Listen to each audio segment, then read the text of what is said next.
Hello. I hope everybody's back from lunch. We are going to move into the next session. We have a keynote address that will be delivered by Professor Joanna Chataway. Let me briefly introduce her. She really wanted to be here in person. She is not able to join us in person, but she will be delivering her keynote address online. And I hope everything works well on the technical side. But just as a brief introduction from myself, Joanna Chataway is a professor of science and technology policy in the Science, Technology, Engineering and Public Policy, STIP, department of faculty, the department in the Faculty of Engineering Sciences at the University College London in UCL. Previously, she was the head of department, and she is currently also a visiting professor at the University of Johannesburg, affiliated to the Trilateral Chair in Transformative Innovation. So we are honored to have her delivering the keynote address today. I have to also mention that Jo has played a very, very important role in Globelics. She has also assisted extensively with mentoring and building the capacity of emerging and younger scholars, as well as advancing thinking in the field in relation to innovation for inclusive development, as well as health-related innovation. Now today, she will be bringing a very topical and complex issue to us. She will be talking about AI and us. Will AI change the way, will AI change what the Globelics community does and how we do it? So with that introduction, I would like to hand over to Jo Chataway, who would, oh, she is online. Hi, Jo. I'm here. Can you hear me? Yes, we can hear you and we can Wonderful. see you. Wonderful. Thank you so much for being here, and we look forward to your address. The floor is yours. Yes, thank you for that introduction, Erica. And it's a real pleasure to be with you virtually. I wish I was there in the room. I had planned on coming, but my husband has become unwell, and it just wasn't to be. But it's a real honor to give this talk. The Globelics community has been really so important to me over the years. And I have really valued the intellectual community that Globelics offers, and more than that, just the support and the community that Globelics represents.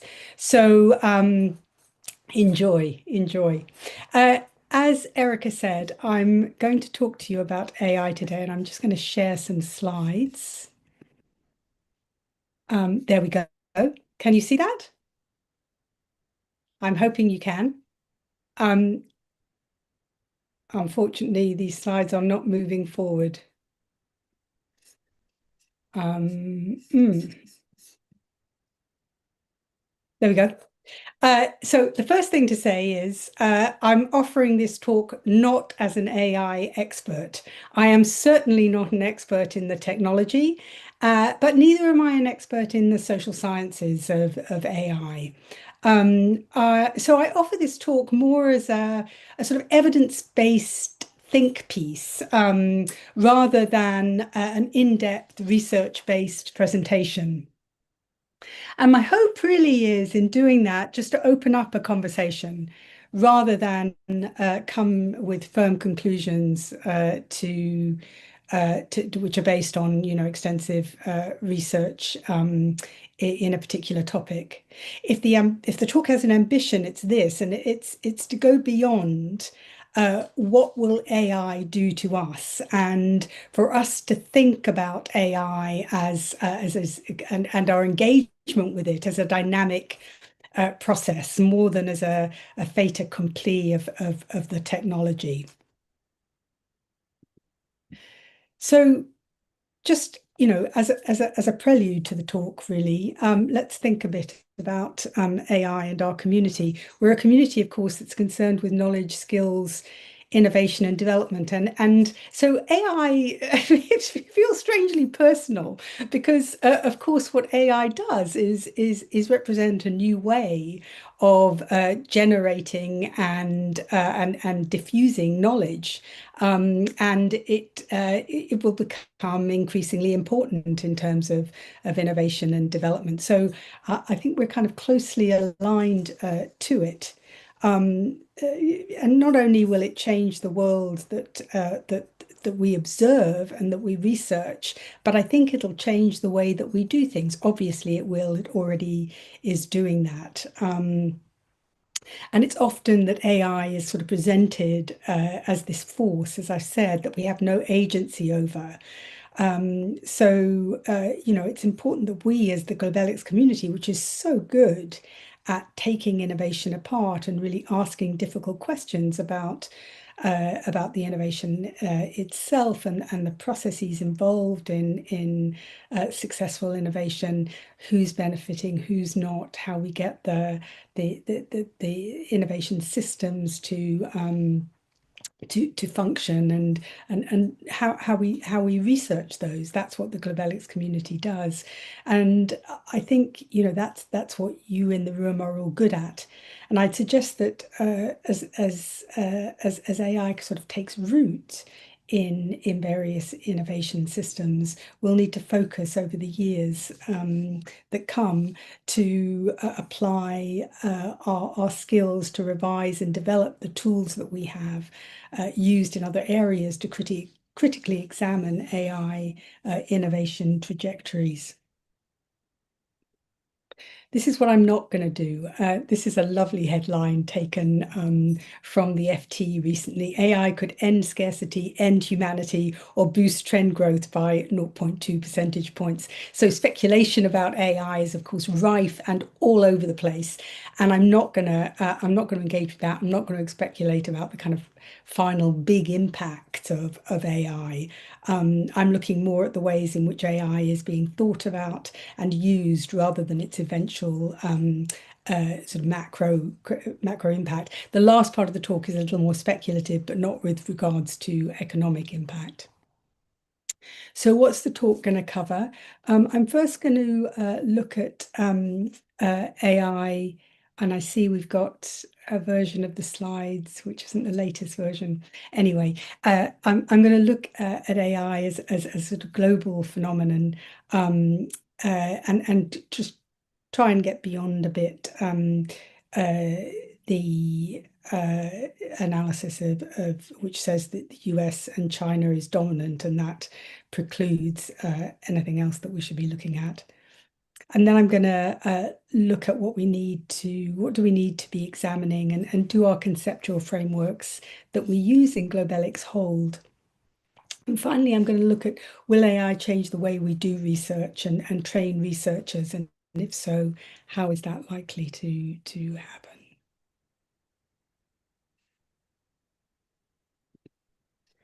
So first of all, what is AI? Huang and Russ define general AI as the use of computational machinery to emulate capabilities inherent in humans. Prem defines AI as systems developed with the objective of creating human-like behavior in machines for perception, reasoning, and action. So it's important to note that AI can be developed for general intelligence, general AI, which mimics the working of the human brain in a more holistic way, trying to emulate human thinking and behavior in a general way.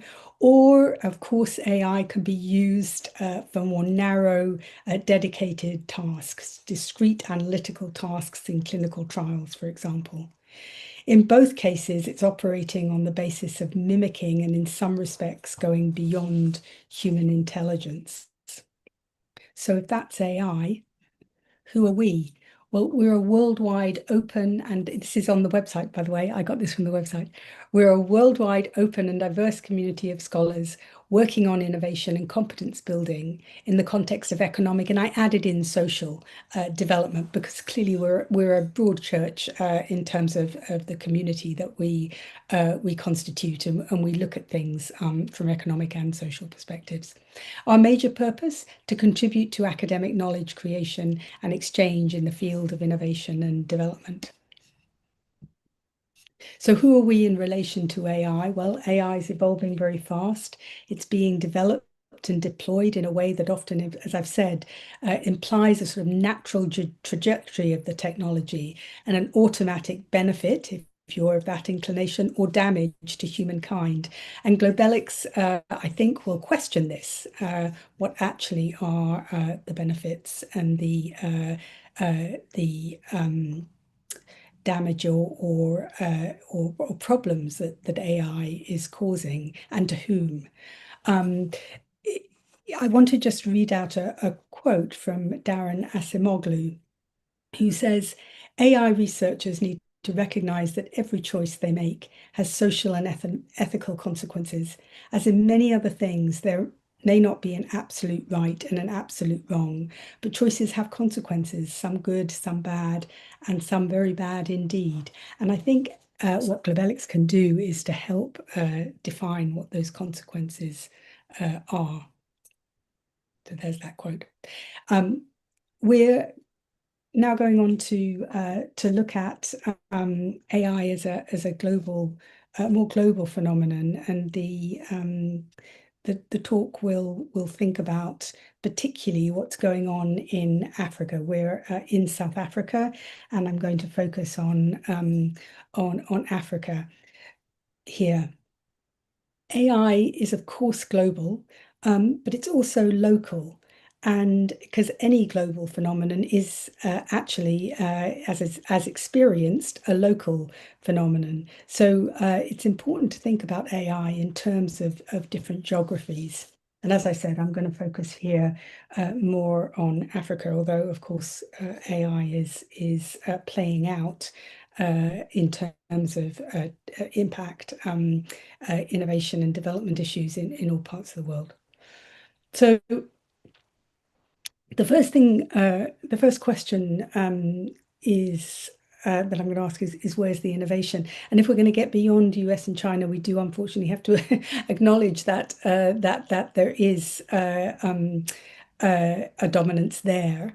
In 2024, US private sector investment reached 109.1 billion. And of course, this year that has grown very considerably. There has been a huge recent investment in AI.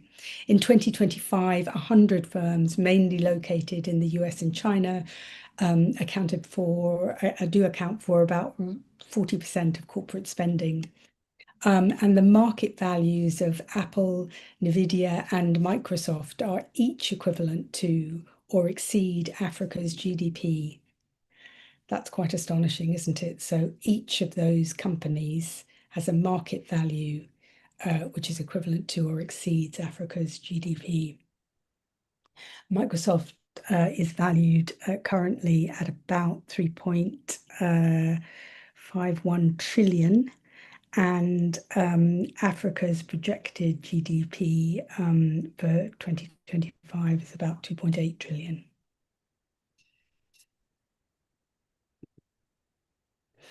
The other question we should ask about global geographic distribution is, where are the large data centers? Because of course AI depends on data, and therefore it's relevant to look at where those data centers are.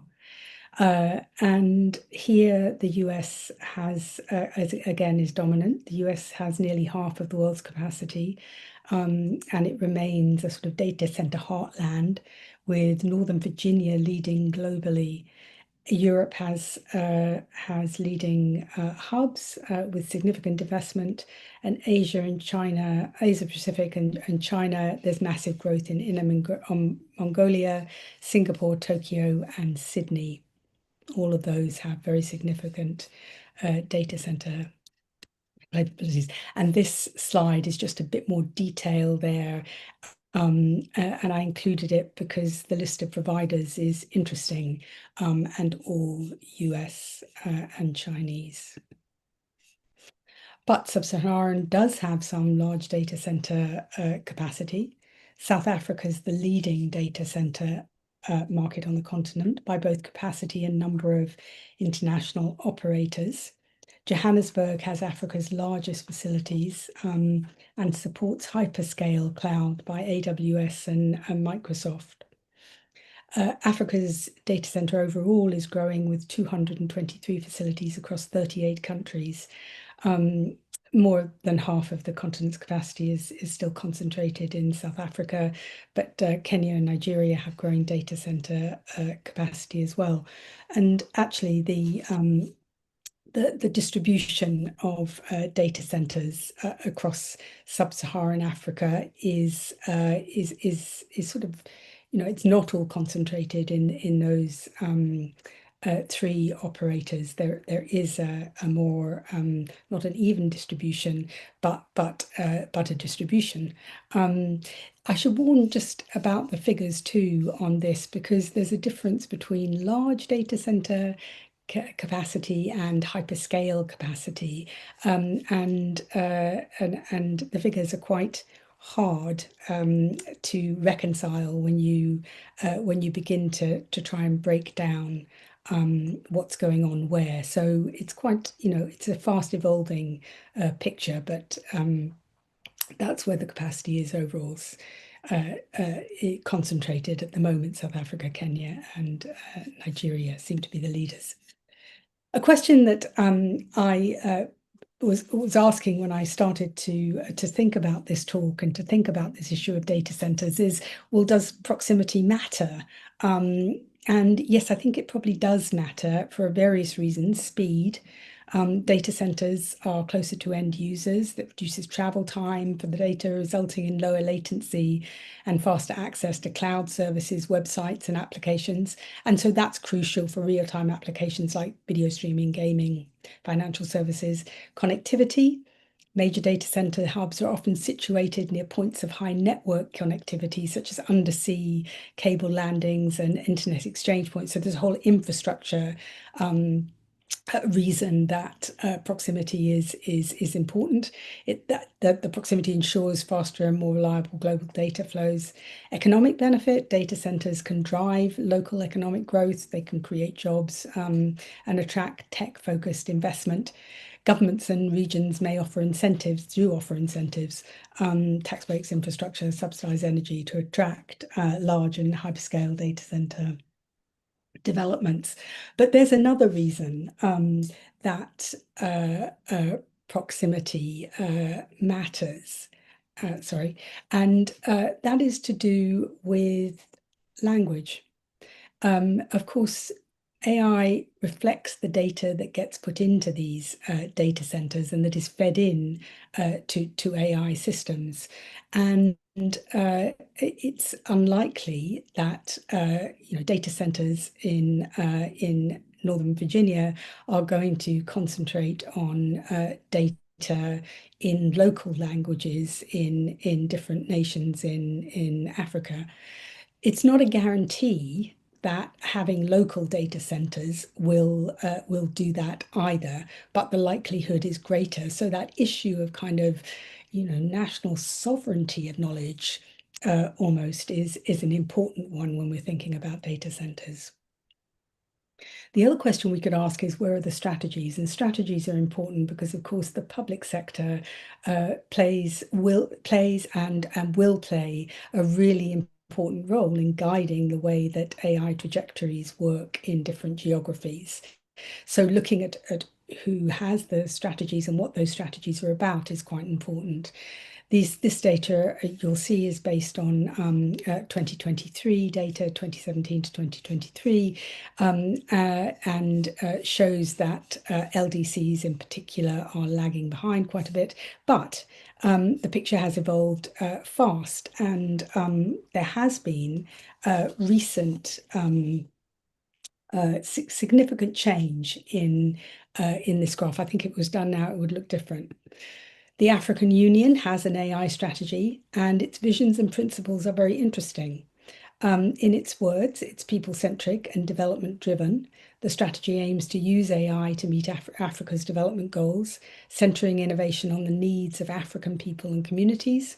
Inclusivity and ethics are a big part of what the strategy is about. AI development should be ethical, transparent, responsible, inclusive, upholding human rights, respecting cultural diversity, and aligning with Agenda 2063 and the UN's Sustainable Development Goals. And that's interesting because, of course, across the world, science, technology, innovation strategies have often not reflected that concern with inclusivity and ethics, and not been explicitly socially as well as economically development oriented. So that's interesting. The 5 strategic pillars of the AU reflect those that overall vision: socioeconomic benefits, AI for inclusive growth, infrastructure and capacity, data centers and AI hubs, obviously a target for the strategy, ethics and safety, fairness, privacy and transparency, all important.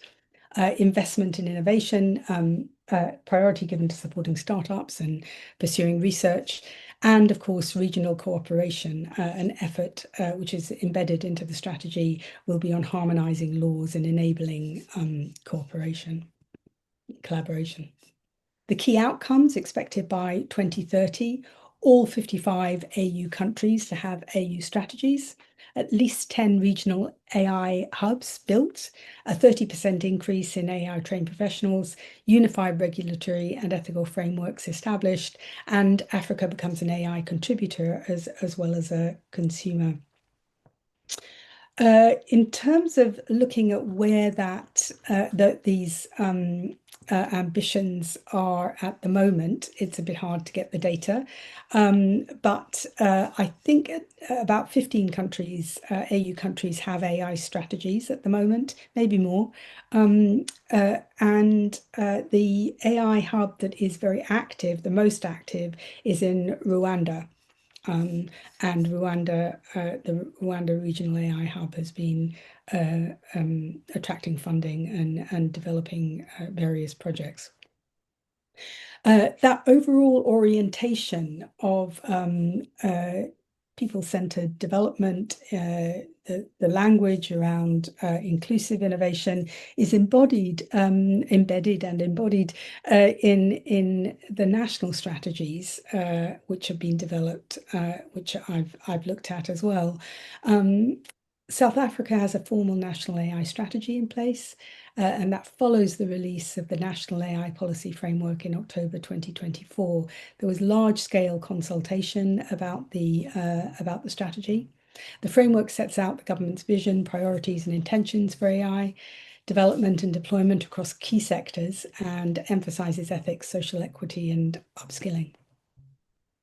The National AI Policy Framework, which was published in October 2024, served as a strategic foundation for AI, charting a pathway for regulatory development, cross-sector adoption, and international leadership in AI, especially during the 2025 G20 presidency, which of course just finished, the meeting in Johannesburg. Or was it in Pretoria? I'm not sure. Key priorities include developing digital skills, such as AI and data service, expanding digital infrastructure, improving public sector services with AI, and fostering public-private partnerships for innovation. The framework encompasses ongoing government programs to upskill the workforce, invest in cloud and AI infrastructure, and support AI research innovation through grants and startup incentives. South Africa's digital infrastructure is thought to provide a strong base for AI adoption and deployment. The milestones have been set out, the launch of the draft National AI Plan in April 2024, and the subsequent formal framework set out in a roadmap targeting substantial investments and talent development by 2030. So, of course, we'll be able to monitor the progress with the help of those milestones. South Africa aims to leverage its tech ecosystem legal foundations and international collaborations. And again, the G20 AI task force, which has been newly established, is thought to be important. Kenya echoes many of the themes that I've already mentioned with regard to inclusivity. It's based on an extensive public consultation. Kenya and has a stated aim is to promote local and inclusive AI. If you look at some of the examples of AI development and application in Kenya, these are some of the things which come up. And AI for antibiotic resistance prediction in hospitals, farm vibes, which is AI-guided planting, pest control, crop productivity for smallholder farmers, smart hospital systems, and MCOPA, which is in the area of fintech. And of course, that raises very interesting questions about what might be possible in terms of an application, a financial application of AI. Is there a possibility for an M-Pesa type development? Nigeria launched its AI strategy this year. Again, it involved a lot of public consultation. In Nigeria's case, 150 AI experts were involved in its development. And again, there's a range of AI applications and development across a number of sectors in Nigeria. Interestingly, Paystack employs AI-driven machine learning for fraud detection, which is a big area in AI application. And it's reported that losses have reduced by 37% since 2023.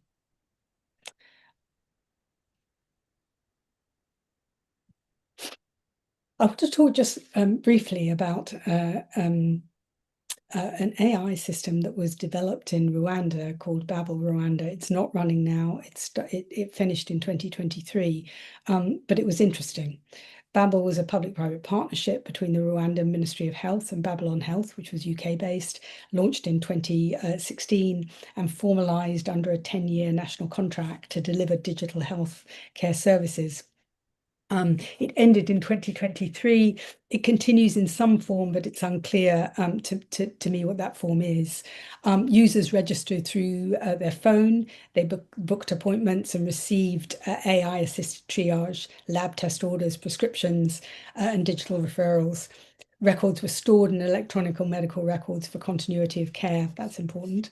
And it provided telemedicine access via mobile phones, functioning through SMS, USSD codes, or voicemail or voice calls. And it enabled even basic non-smartphone users to consult doctors and nurses remotely.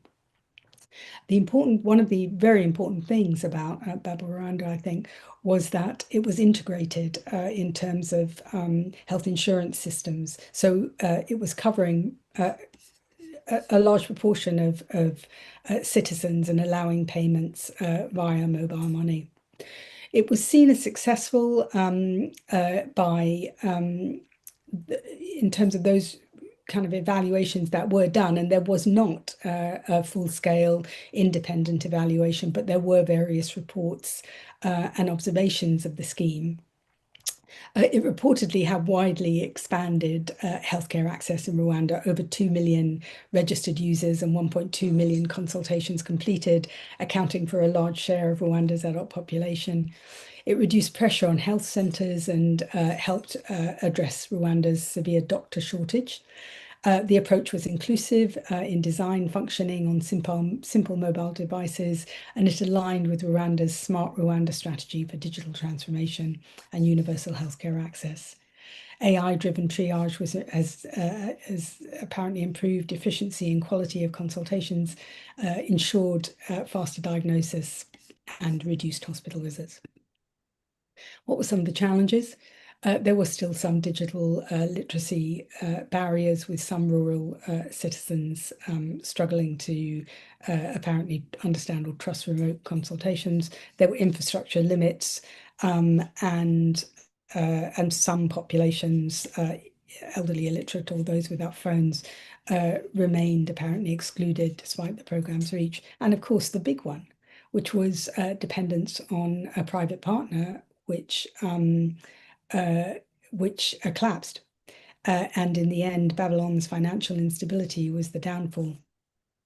Now, this raises very important questions, which will be very familiar, I think, to Globelics researchers and scholars about the nature of partnerships, the nature of public-private partnerships, the nature of national and international partnerships are clearly very critical in this in AI innovation, and very important for us as a community to look at.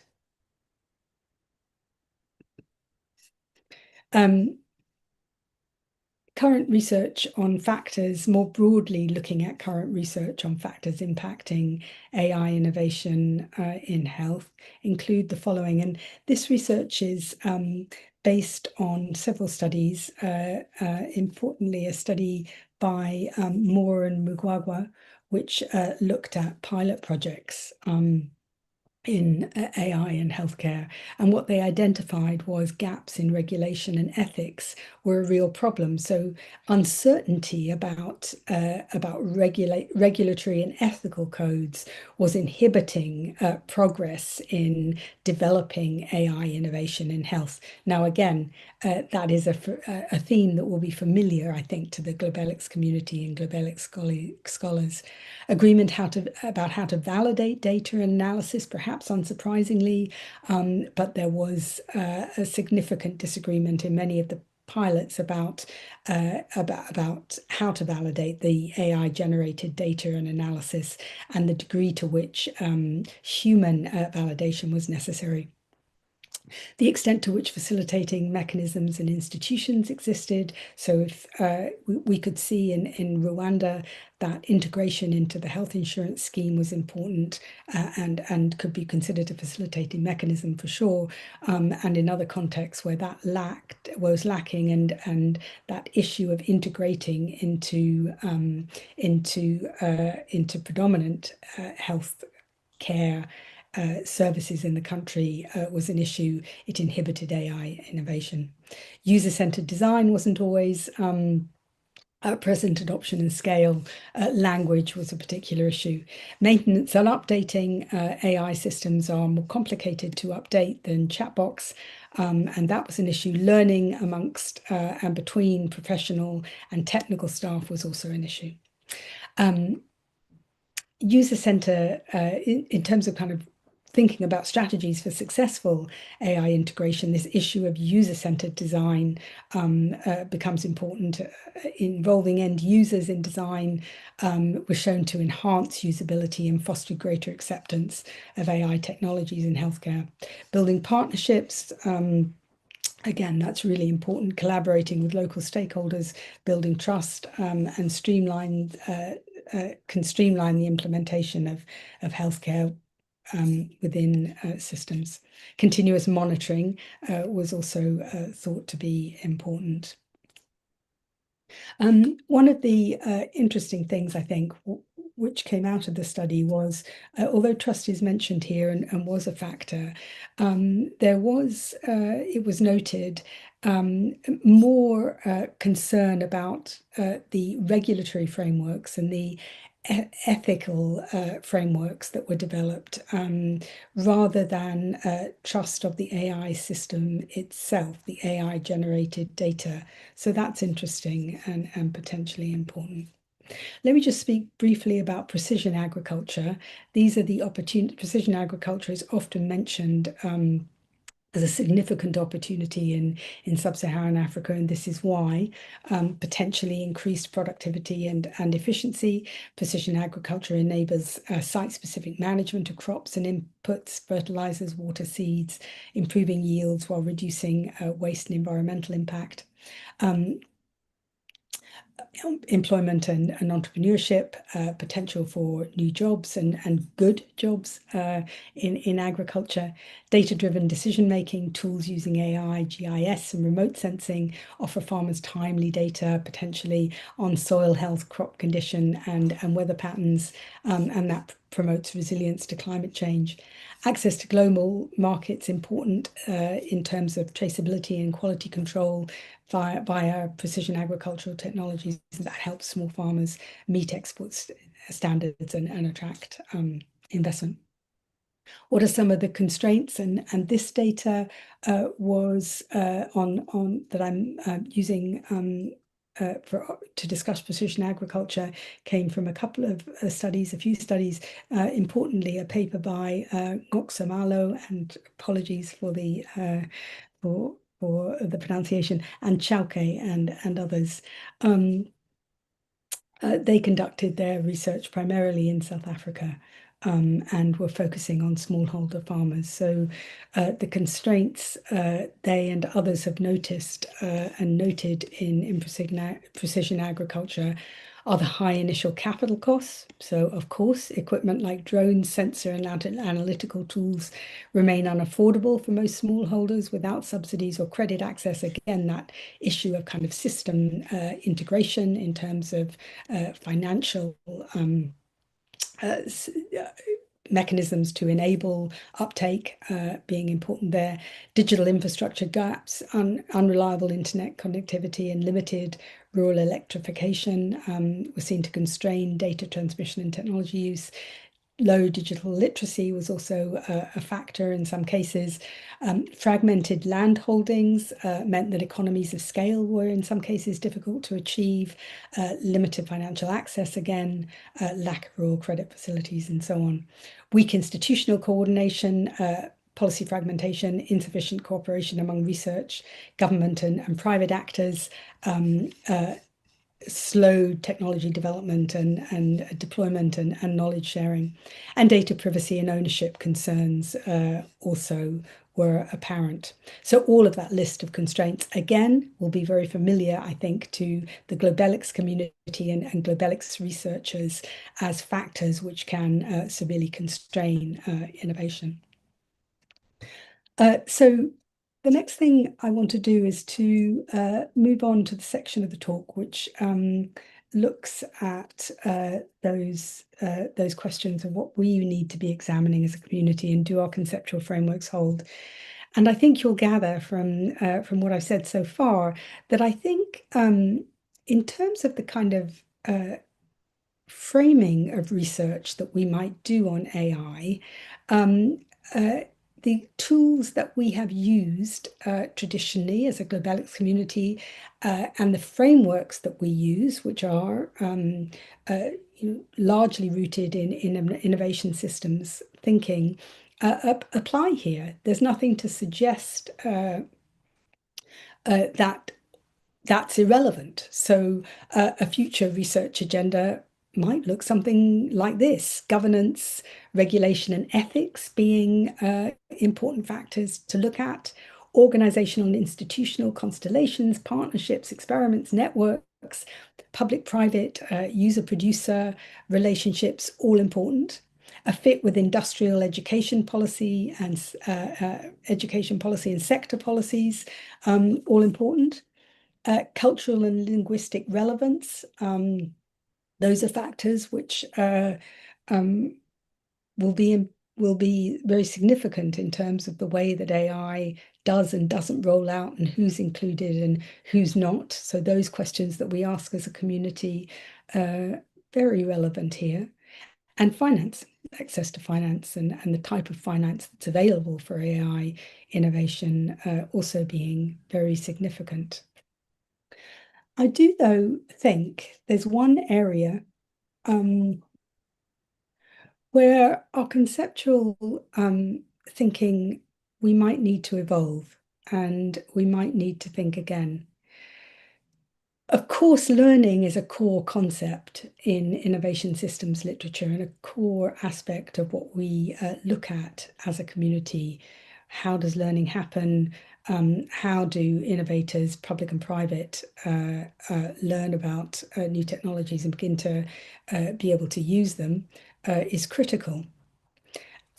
How AI will impact on learning, I think is a really important question which hasn't been looked at yet in too much detail. And we need to ask whether here our concepts might serve us well or whether we might need new ones and we might need to extend the concepts that we use. So absorptive capacity is one. I think all of you will be familiar with that concept of absorptive capacity, what kind of capacities do innovation units, public and private innovators need in order to absorb new technology and innovation to be able to use it. Does AI change that? Uh, and I think it's an open question whether AI changes that. The question of how much humans need to know when knowledge and information is on hand in a summarized and kind of processed form in the way that AI offers it is an open question, I think. What are the ideal relationships in different contexts between artificial and human intelligence? What are the different kind of characteristics of human and non-human leadership? What are they? What might work? What doesn't work? And I just want to explore this issue in a bit more detail by looking at future postgraduate programs. So not looking now at the objects of our research, but looking instead at the way that we might develop ourselves, our community capacities to do that research. So what do future postgraduate programs potentially look like? And those are some of the questions that we might ask. How can AI help us as individuals and as a community keep critical? Should we be focusing should we be focusing on AI in programs? Should we have training in AI in our postgraduate programs? Does efficient literature review, which AI can certainly offer, does that mean reduced timeframes for doctoral training, or does it leave more time for other things potentially, like engagement? All of those questions, I think, will become relevant for us as people involved in training and academia in future years. And I'm now going to introduce you to Dara, who is coming to us from 2030. And I'm going to, we had a few problems linking up with Dara. Well, she's coming to us from 2030, and that's not a simple thing to do.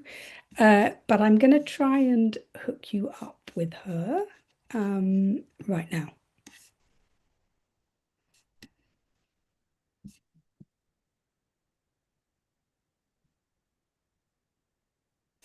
Can you see Dara? I'm assuming you can. I'm going to start a PhD in Science and Innovation Studies. I've thought a lot about where to study. Start her again.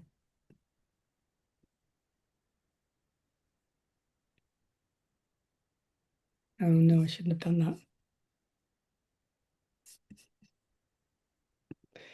Sorry, could you hear Dara? Thumbs up. No, you couldn't. Okay, I'm going to try and link again. Yes, we could hear the You first could? time. Okay, Yes, all right. then after you went back, then Okay. she went silent. Very good. I'm going to try and introduce her again. Oh.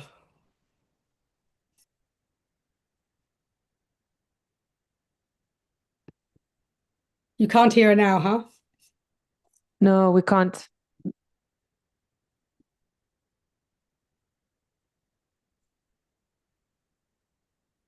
Right. I'm just going to give it one more go.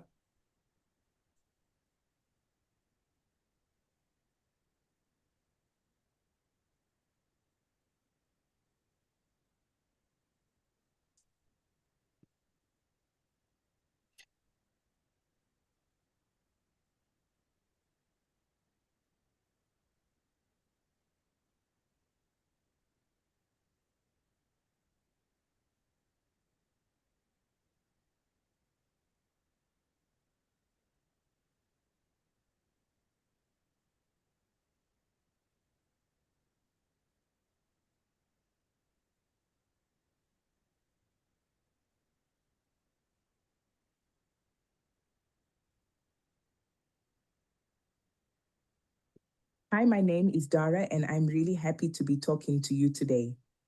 It is 2030, and in September, I'm going to start So we can hear her, but we can't see her. Studies. Uh, I've thought. okay, let's listen to her anyway. Obviously, Okay. supervisor fit and availability is so important. I found a number of supervisors I am particularly interested in working with based in South Africa, Kenya, Sweden, and the United Kingdom. I am very fortunate to have funding which is topic rather than place contingent. My topic is focused on looking at integration of AI into medical research for neglected diseases in public organizations and public-private initiatives. I am particularly interested in issues of knowledge absorption and how human and artificial intelligence combine in different models of medical research. I want to look at this integration across the different stages of research, product development, and use. I plan on using a new UN facility which uses AI and non-AI tools to facilitate evaluation of science and innovation. But I am also very keen, of course, it is 2030 after all, to use AI in my own research. It was this element of my decision-making that is complicating things. Most programs have policy statements on how AI should be used and were clear about the dire consequences of inappropriate use, but they vary considerably in a number of ways. First, they differ in the degree to which they offered support in training in using AI ethically and effectively and in helping students to develop their own specific AI applications targeted to their own research. The extent to which universities encourage interdisciplinarity and working across departments seems important here.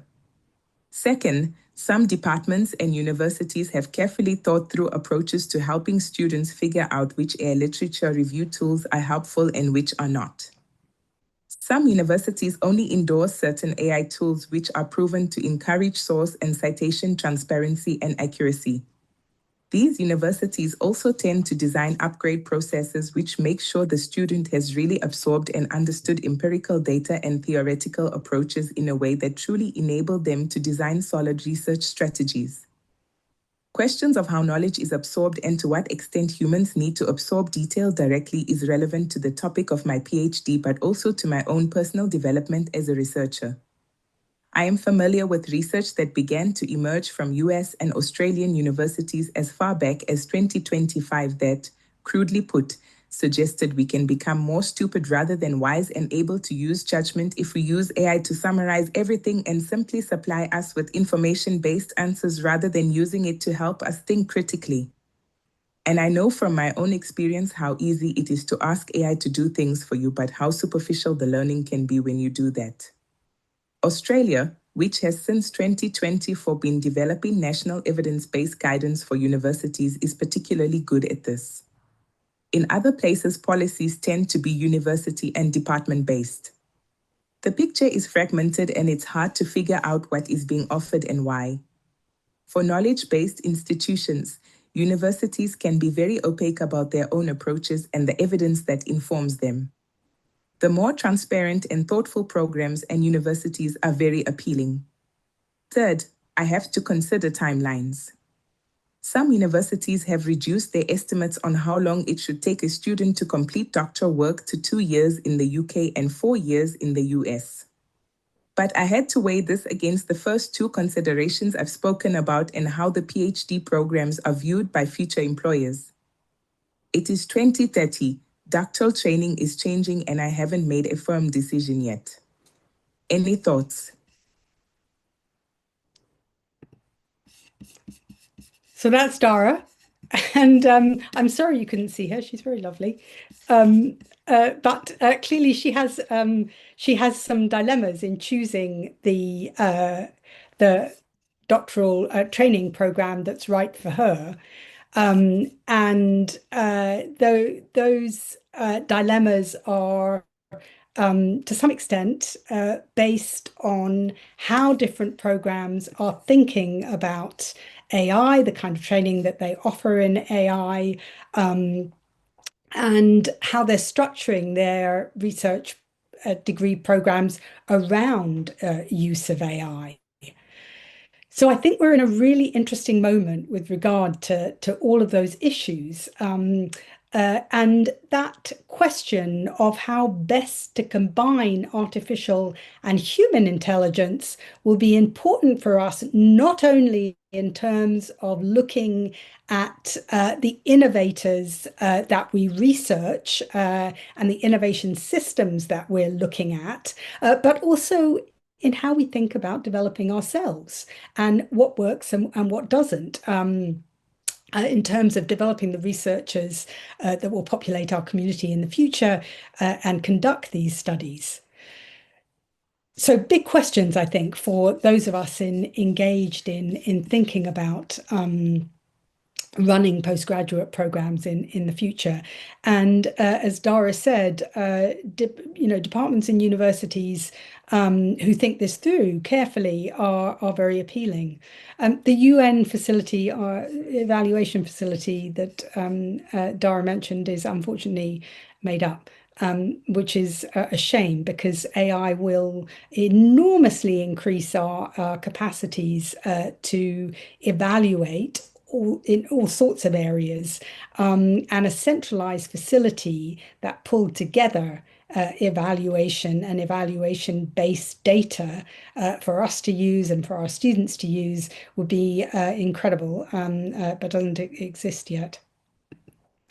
So these are some of the things I think we could take forward.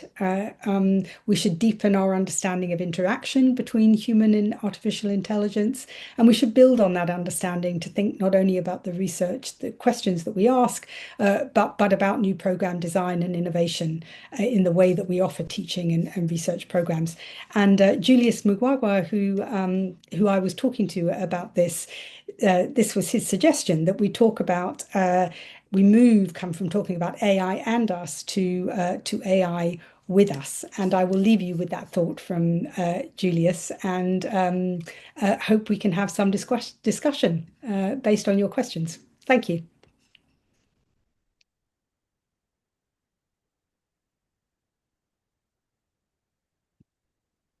Thank you, Jo. We got to meet Dara for a bit, so when we heard the voice, we could already picture her. So thank you so much for that presentation. I hope you can. Yes, you have a visual. Yeah.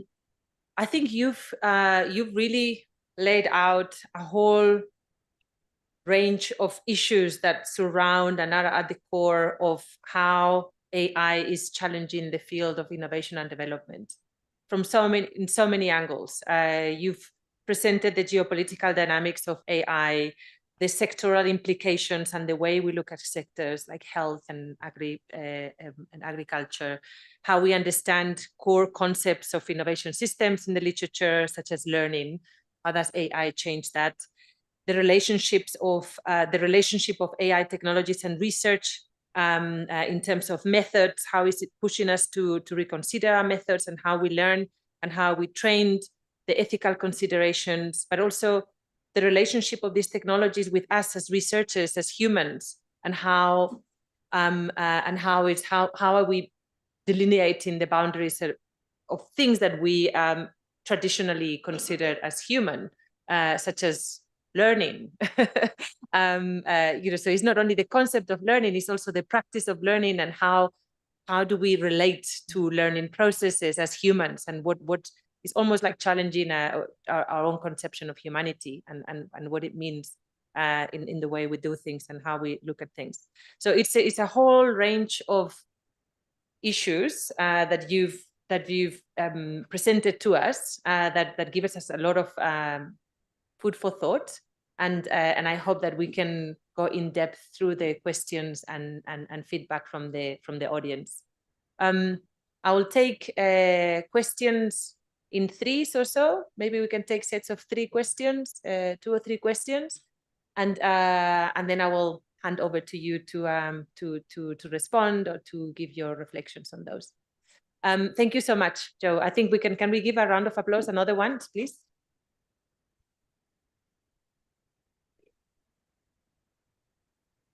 You can raise your hands, and then there's microphones in front of you. So I think you just need to press the mic. Great. please introduce yourself when you ask the question. Yeah, thank you. I am Pradeep. I am from India. I am a teacher at Jawaharlal Nehru University in Delhi.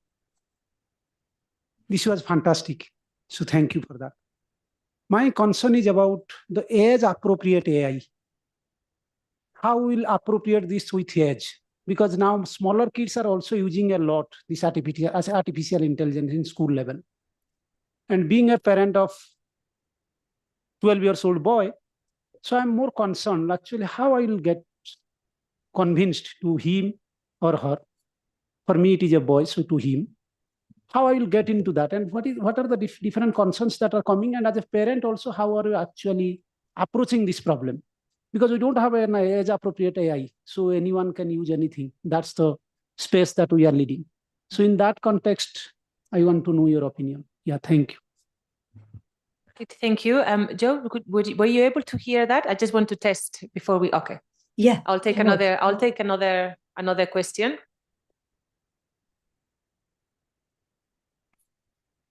Thank you. My name is Joseph Chwanuka from Uganda, PhD fellow.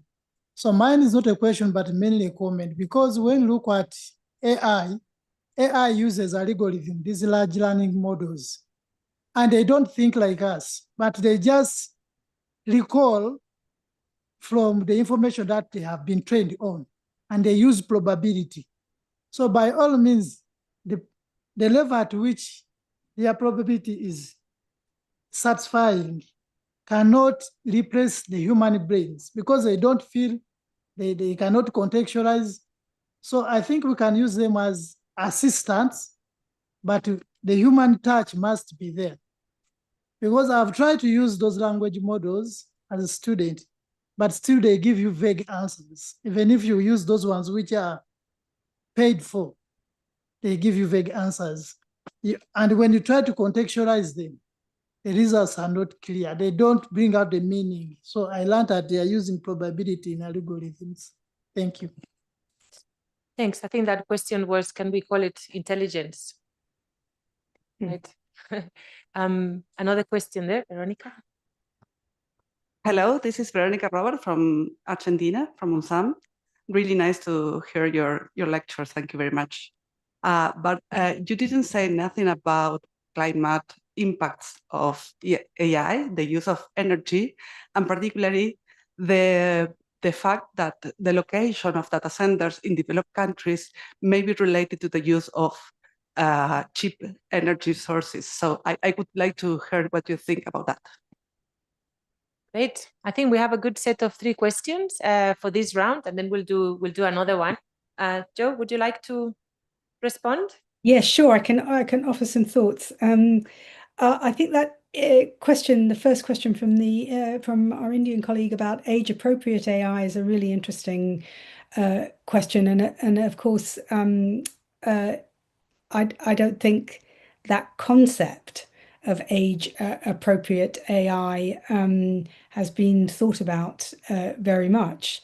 If universities are a bit at sea about how to use AI, I think schools are too, and what constitutes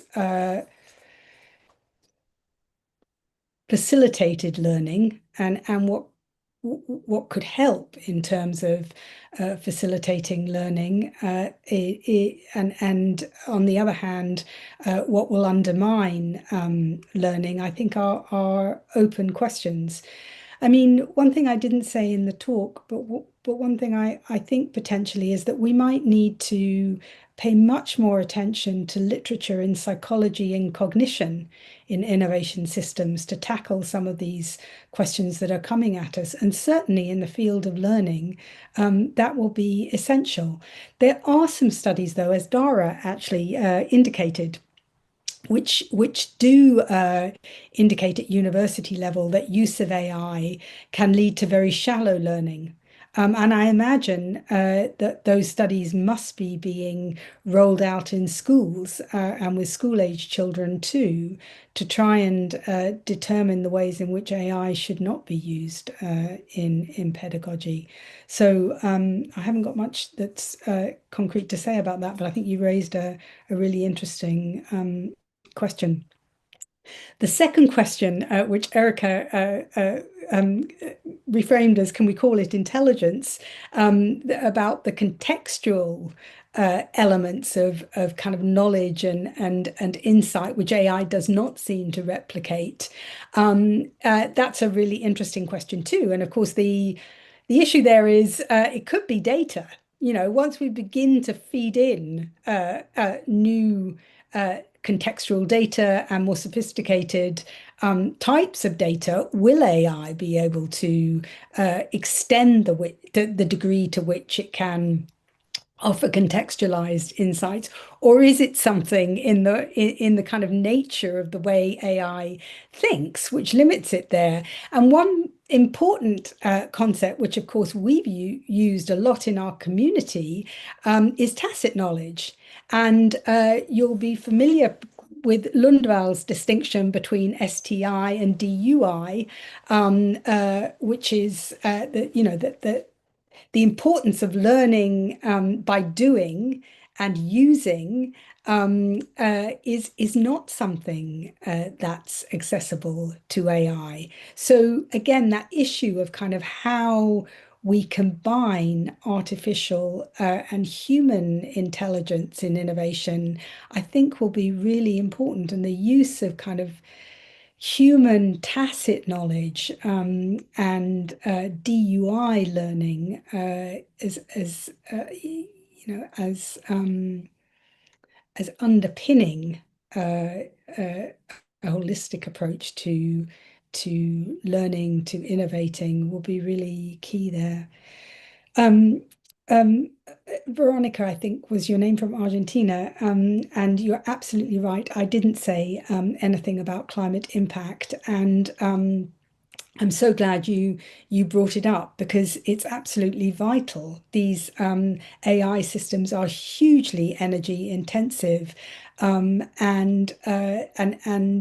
in all sorts of ways test the limits of resource availability in different contexts. So it's not something that I am an expert in, that I can offer much insight in, but it may be that the energy requirements are a natural limit on the extent of AI development. And I think that's, you know, a question which has not been thought about nearly enough. So I'm really glad you raised it. And as a topic for Globelics researchers, that's got to be an important one in the future. Great, thank you. We have time for another round of questions. You had one there. Please go ahead. Thank you very much. Aretha Mare from Smart Africa, and mine is actually a comment. Happy to see you, Prof. As Smart Africa, we have recently established the Africa AI Council.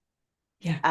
And yes, would be happy to share additional information for those that are here that would be interested to know more in terms of how it will pan out on AI governance. Thank you. Great, thank you, Thelma. Would you like to tell us a little bit how the recently established African AI Council addresses or may address some of the issues that have been posed by Prof. Chataway?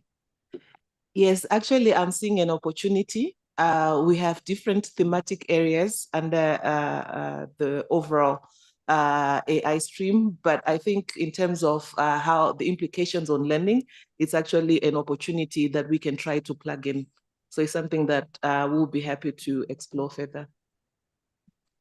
Thank you. Another question there, all right.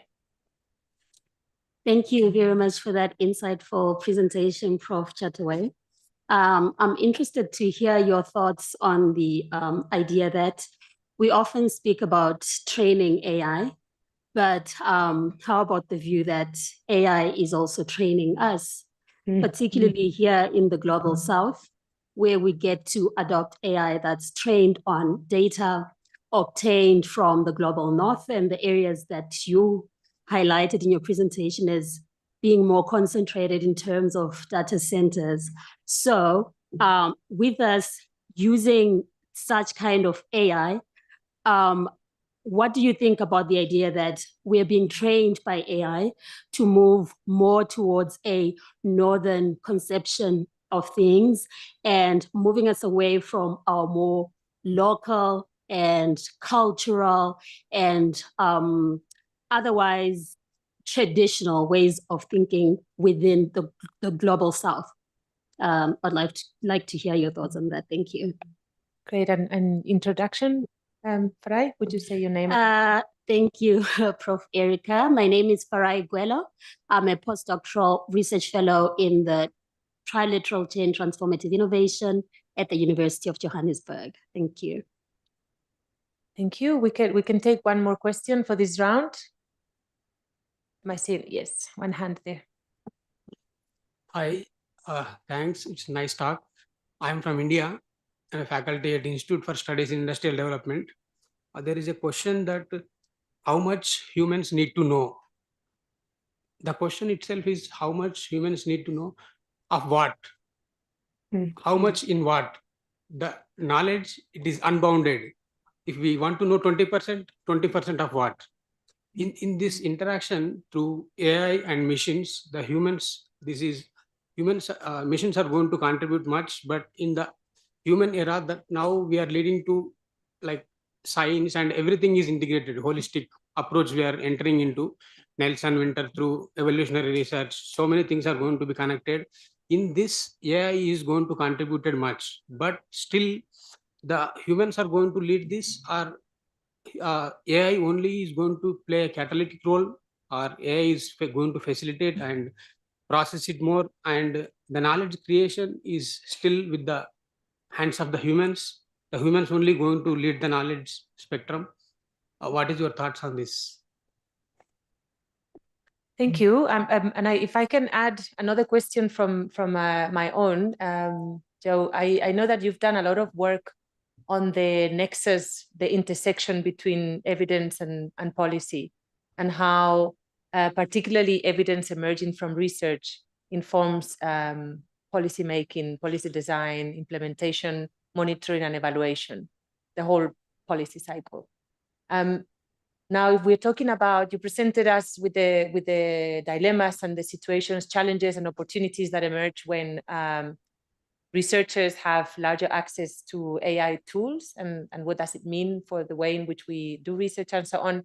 And now the policy community also has access to AI tools, and they're utilizing it in different ways to make decisions, to get evidence that previously would have been obtained from the research community, right? That's it. So I think it presents with a number of challenges. One is now scientific evidence being replaced in a way, or the scientific method rather. Could it be replaced by policymakers just plugging into AI and trying to get the answers to the complex questions that they have? Is it complementary? Do we need to think about the way in which our role needs to be redefined or rethought in how we interact with the policy community and with AI? Is there a triangle there that we need to think about? Research, AI, decision making. Yeah, how does that nexus look like? And what are your thoughts on that? Gosh, great questions. In terms of the AI Africa Council, I would love to see anything you can make available to that. I'm really interested to learn more about that and how those major governance issues might be tackled through the council, how the council is thinking about approaching those. I mean, clearly those are just so important in terms of the way that innovation trajectories will evolve. So very keen to learn more, and thanks for raising it. In terms of the second question, which is just such a lovely way of putting it. We often think about training AI, but is AI training us? I think is a really important question and linked to that issue of where data centers are and how much input we have in terms of how AI is trained, how AI reflects who we are and feeds back to us the knowledge that we have, whose knowledge is included, and how in those data centers and therefore in AI is just written in the algorithms that get developed is really so essential. I do know that some researchers at UCT have been asking those questions about national AI strategies and have been quite critical of what on the face of it looks like a very sort of progressive approach in Kenya to including indigenous knowledge in AI systems that are developed in Kenya. With the UCT researchers saying, actually, it could be viewed in some ways as sort of, I'm not sure whether they use the word exploitation, but I can use that word perhaps, and not real involvement of communities in training about how to kind of develop that cycle of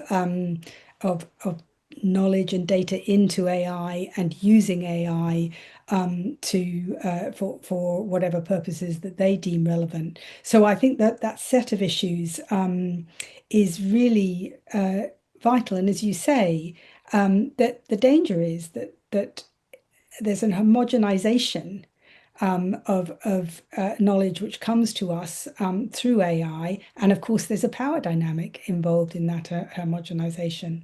So I think you raise some great questions, and already there is some research going on in that area at UCT and other places, and important to follow that.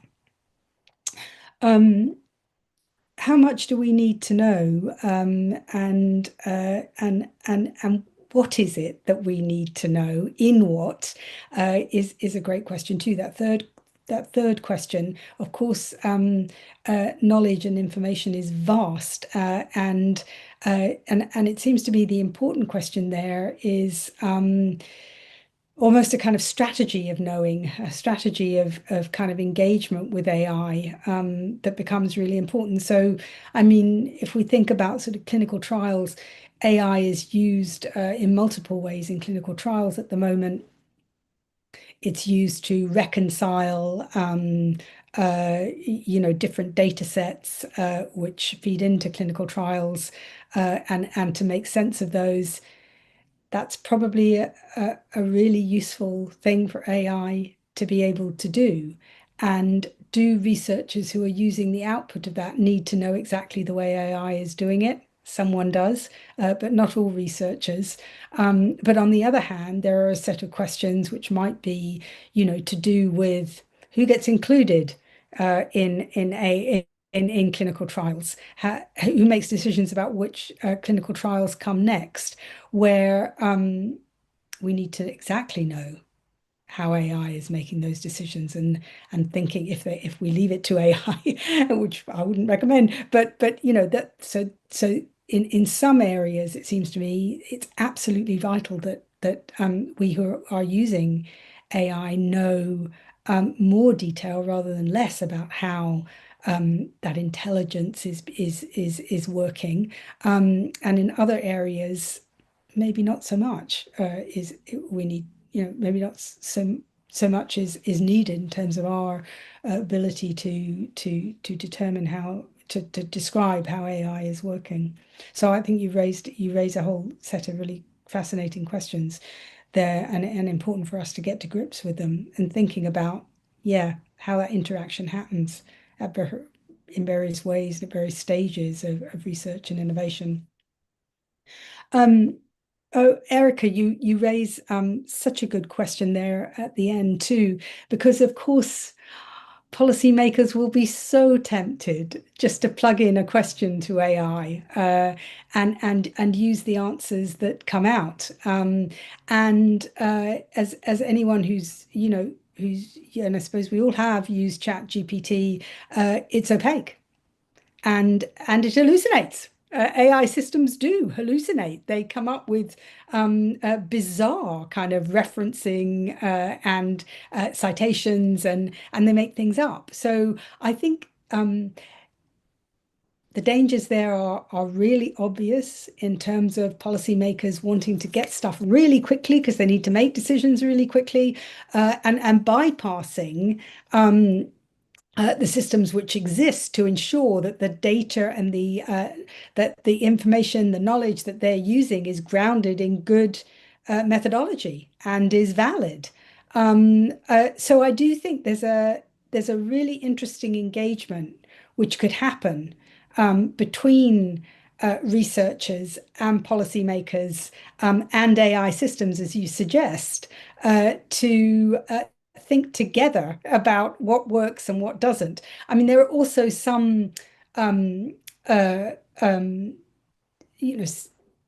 are some methodologies for using AI generated knowledge, which do go to great lengths to ensure that that the knowledge is valid and not made up. So some of the literature review systems that have been developed, the systematic review systems, which are AI based or use AI, really develop that kind of approach much more thoroughly than others. But policymakers are unlikely to, their first port of call is going to be ChatGPT, or Perplexity is a bit better, I think, and Claude's a bit better because they show you where the data is coming from in more obvious ways.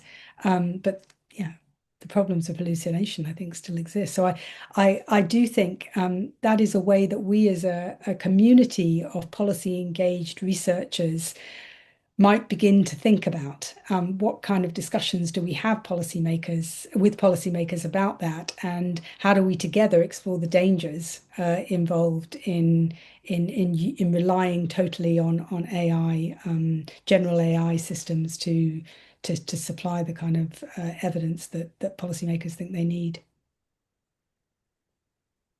Great, thank you so much, Jo, and thanks everybody for the rich questions. Yeah, this is a very important topic, and it's got so many angles to it, so many dimensions that one needs to unpack. And I think this is really pushing the community to think about how to deal with such a relevant and important technological development of our time, such as AI, and how to incorporate it in everything, in the way in which we do research, in the way that we train, in the way in which we engage with policymakers, and challenge our concepts. So it's really pushing us to unpack this and to use rigorous scientific methods to be able to arrive to understandings and conclusions. So thank you so much, Jo. I think we're going to conclude the session. We miss you here, but this wasn't a bad second best. So thank you so much for joining online, and it's been excellent. So thank you, Jo. A round of applause. Thank you for the questions. It was really nice. Thank you. So we have a coffee break now, and then we'll move into the Richard Nelson Memorial at 4 o'clock.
Hi, Prof. Carlota, can you hear us?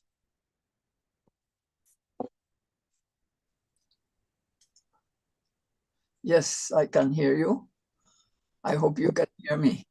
Yes, all good. Thank you. Great. Okay, and video on, so I'll turn them off now. And we're beginning in 20 minutes. Yes. Okay. See you soon. I wanted to Bye. say hello.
Good afternoon, Prof. Giovanni. Can you hear us?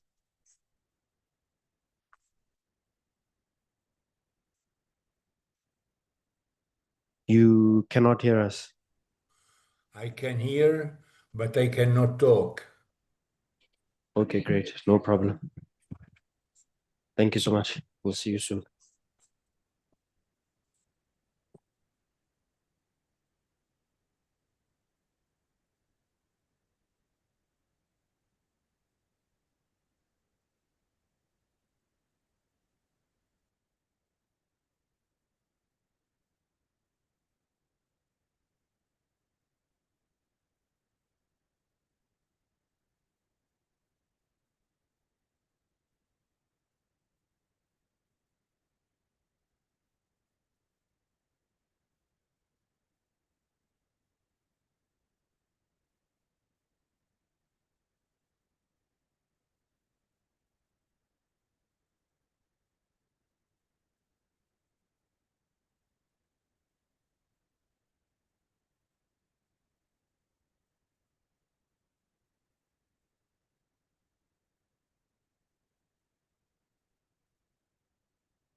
Good day, Prof. Malerba.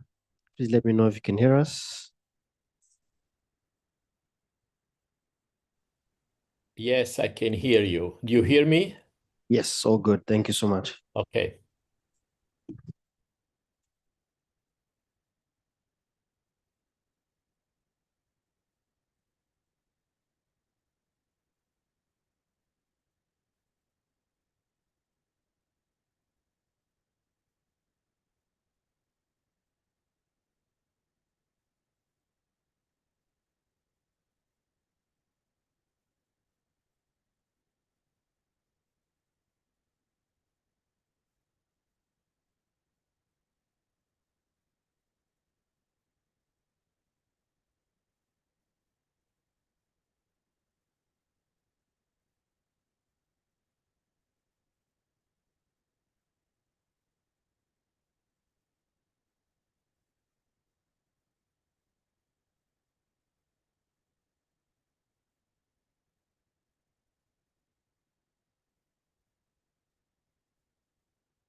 Afternoon, Prof. Mariana.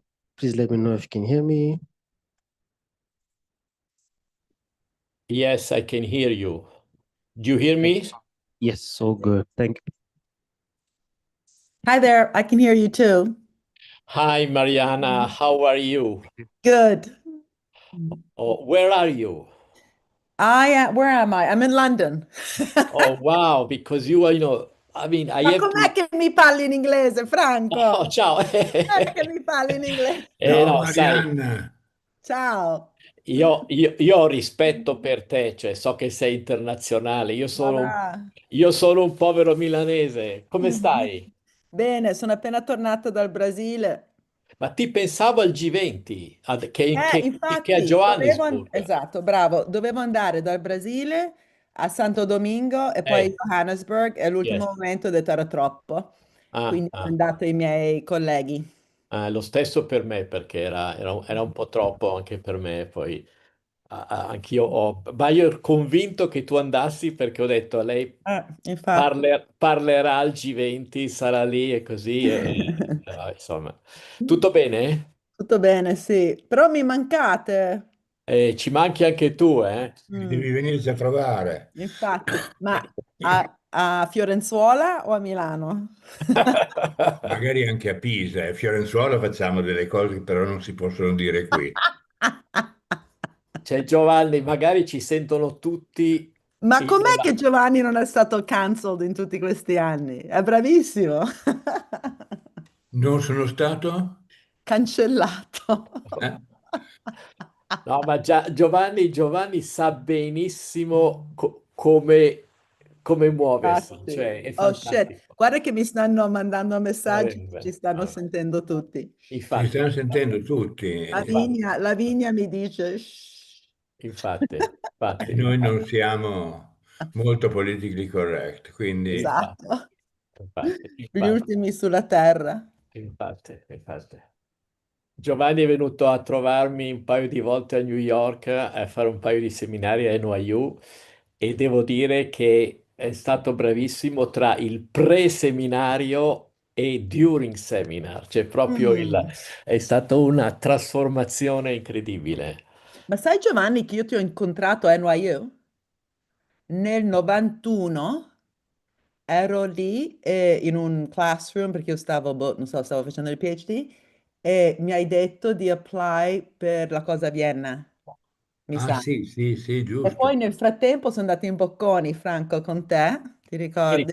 Mi E ricordo. poi, 2 o 3 anni di corso insieme abbiamo fatto, 2 o 3 anni. due, mi sa due, però Due. poi, vabbè, poi sono tornata quando avevo già i Sì, bambini e sì, tutto. sì, sì, sì, però mi ricordo che avevamo fatto Sì, ero il giovane. corso un paio di anni, due E anni. poi ti ho chiamato, no, aspetta, una volta ho chiamato Luigi in ufficio Eh, a Milano dove avevo il mio appartamento ed ha risposto Giovanni. vedi? Eri nel Vedi? suo ufficio e mi ha detto, Vedi? dai, vieni in ufficio. Vedi? Era un trio, cioè di una cosa I tutta. know. Vedi? Esatto. Vedi? Vabbè. Vabbè. Senti, ma a che ora è? Alle 3? Sì, Alle 3 alle tre tue, due mie e quattro loro, ma se sì, vedi, sì. se possiamo guardare, stanno cominciando ad arrivare. Sì, sì, Vabbè. Mm. E Bentò che non c'è, non lo vedo ancora. Vabbè. Mm.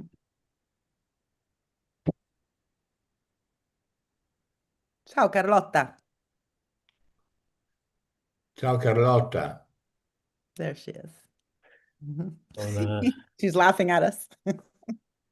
Ciao, hello, how are you? You're on mute, Carlotta.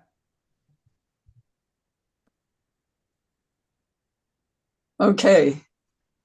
No, Bendoke is in Johannesburg. Yeah, no. And we just got an email from Erica saying that they're 10 minutes late at least. Okay. At least. The whatever things, so we Okay. can chat. Yeah. Well, we are recorded. We are recorded. Oh, are we being recorded? So we better be careful then. Yeah. Well, we've already said all the naughty things. Since you had all this Italian stuff that you were speaking, I'm so proud. I understood absolutely every word. So my Italian is alive. It's so Yes. wonderful to discover. Yeah, How are you, Carlotta? I am fine.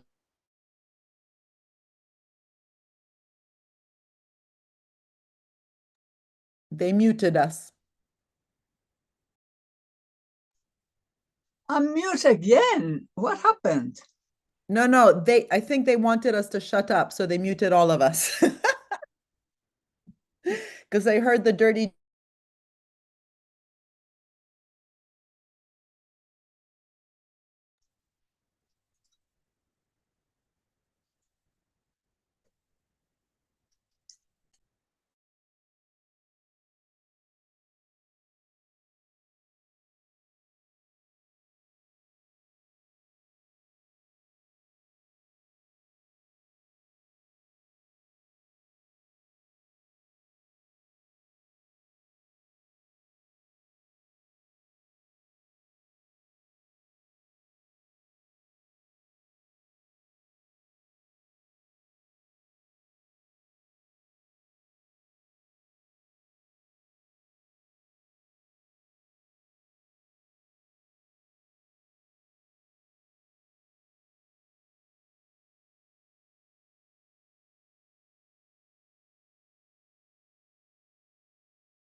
for a contribution to the new handbook on national innovation systems and developing countries that I'm editing together with Erika, Rasmus, and KJ. And several of you are involved in this project. He responded that he did not write more than max 2 pages anymore, but he had written a piece for Globelics 2007, which he thought was to the point. And the title of this paper was How Evolutionary Economics Can Contribute to Understand the Reality of Developing Countries. Speak a bit louder. Can't you hear me? Do you have your hearing? Do you have your hearing aids? No, it's you, not me. Okay. I don't think it's me. It must be technology. This is not your talk already, is it, Bendoka?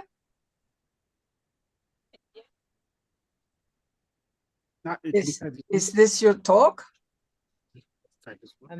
Now I get, we are very just having a conversation.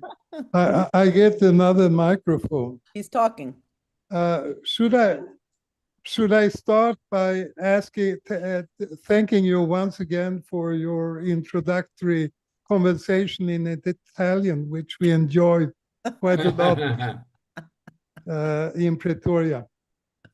No, I contacted Chris and he said, I don't write long papers, but I have this one from 2007. And it's not a long paper, but it's very readable and very clear. And I regard it as a kind of potential inspiration for Globelics research in the future. He said the following main points. The economy should be regarded as a learning system. Evolutionary economics and the national innovation system perspective provide a broad, coherent, and useful theory of economic growth. It regards economic growth as a result of the co-evolution of technologies, firms, and industry structures, and supporting and governing institutions. Institutions was at the very core of Dick Nelson's interest. He didn't believe in techno-economic issues without bringing institutions into the picture. Furthermore, successful development involves the evolution of institutions is the least developed part of an emerging evolutionary economics. Modes of organization and management in successful companies in advanced countries are generally more difficult to imitate and learn from or to transfer than the technologies that they are using. And final point, for countries aiming to catch up, developing the capabilities for learning and innovation in firms is at the heart of the challenge. However, a strong system of university and public labs research can play a very important supporting role. Let me just finish by saying that I'm extremely grateful to have known Dick Nelson, both as a friend and a colleague. He was an outstanding scholar who combined brilliant scholarship with wisdom and humanity. Thank you.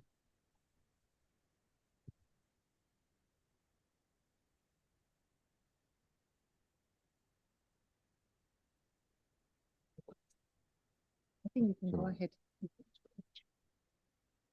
So good afternoon, dear colleagues, esteemed scholars, and fellow knowledge workers. Warm welcome back to South Africa, and notwithstanding the thunderstorms that you see. This is more traditionally part of our weather system itself. although it's offset by nearly a month now. Hope this gives you a sense of also what I'm about to say. My sincere gratitude to the Trilateral Chair and the University of Johannesburg for convening this 21st International Conference of the Global Network for the Economics of Learning, Innovation, and Competence Building Systems. I'm honored and I'm humbled by this opportunity to honor the memory of our beloved Professor Richard R. Nelson.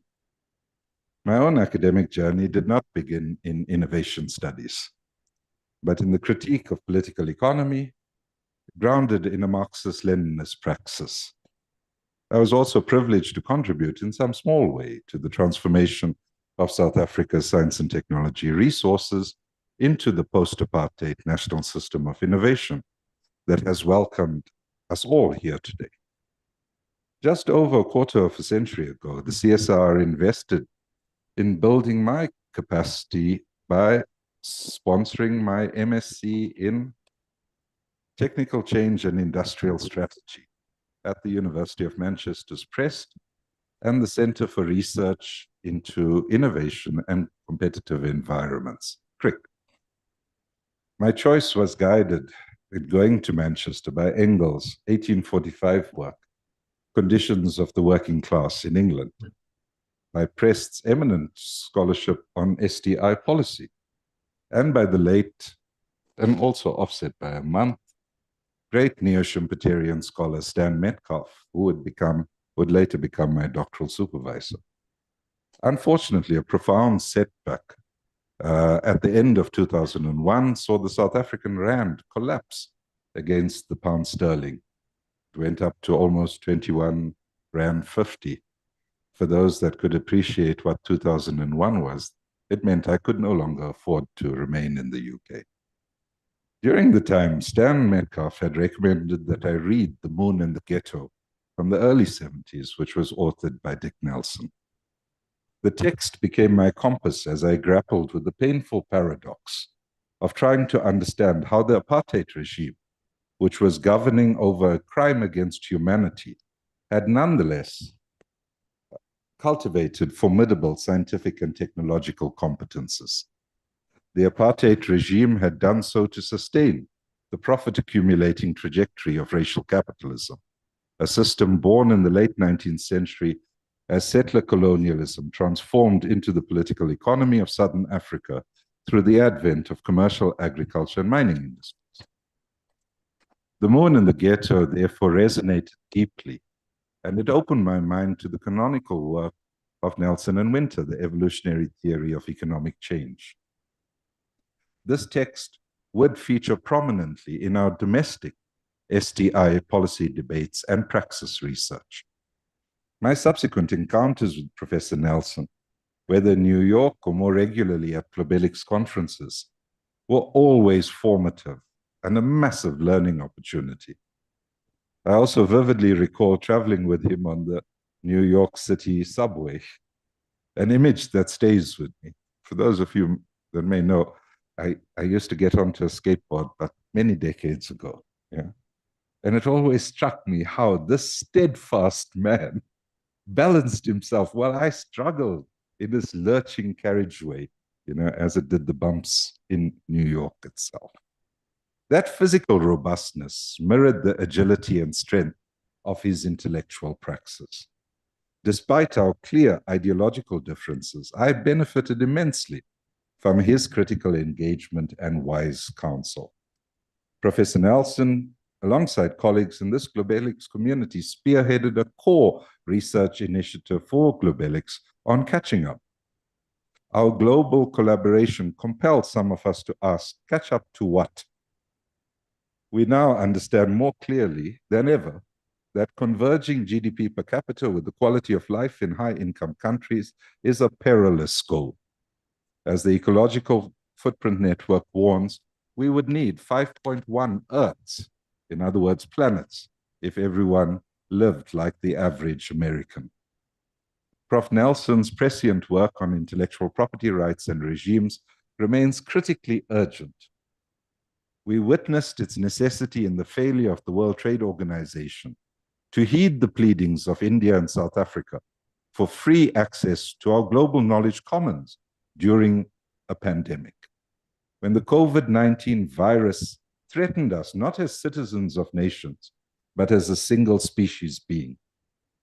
World systems of our contemporary conjuncture reflect the international balance of force, and therefore, the WTO, as an institution, chose to protect profit extraction over human survival. In this era of rapid digitization and automation, and the transcended research frontiers, I sorely miss the ability to seek Prof. Nelson's perspective and receive his insights as fast as he would respond to emails. You know, this is actually scary. I'm sure you'd realize there's quite a few decades between us, but I'm shocked at his productivity and capacity to respond as quickly as he did. So notwithstanding the passing of Prof. Nelson, let us be reminded that society is not dead. This is fundamentally important as we confront the rise of tendencies that seek to destroy public goods and services, that surrender us to the oligopolistic markets and normalize genocide under the resurgent specter of fascism. Professor Nelson's legacy is a formidable one. He expanded our global cadre of knowledge workers and armed us with theoretical tools of immense power. He gave us the means not only to better understand the world, but to change it, to advance the policy sovereignties that underpin our emerging multipolar and polycentric world. I thank Prof. Nelson for his collegial camaraderie and you all for your kind attention. Thank you very much. And hold on for this. Thank you, Rasigan. Thank you, Rasigan, for those words. We will move on to the online participants. Mariana, are you online? I am. Can you hear me? Yes, we can hear you. Okay, thanks. Since you gave us a time limit, I've actually written down, otherwise I would go over. So, well, first of all, thanks so much for allowing us to be online, and it's a pity we're not there. And it's amazing to be able to celebrate together. It's actually quite emotional. Our good friend Dick, we all knew him in different ways, but we also met him together in different places, whether at the Institute for Applied Systems Analysis, Giovanni, where you often brought us together, in Bocconi and different parts of the world. He was a good friend. He was incredibly generous. So many scholars are not generous. They just care about their H factor.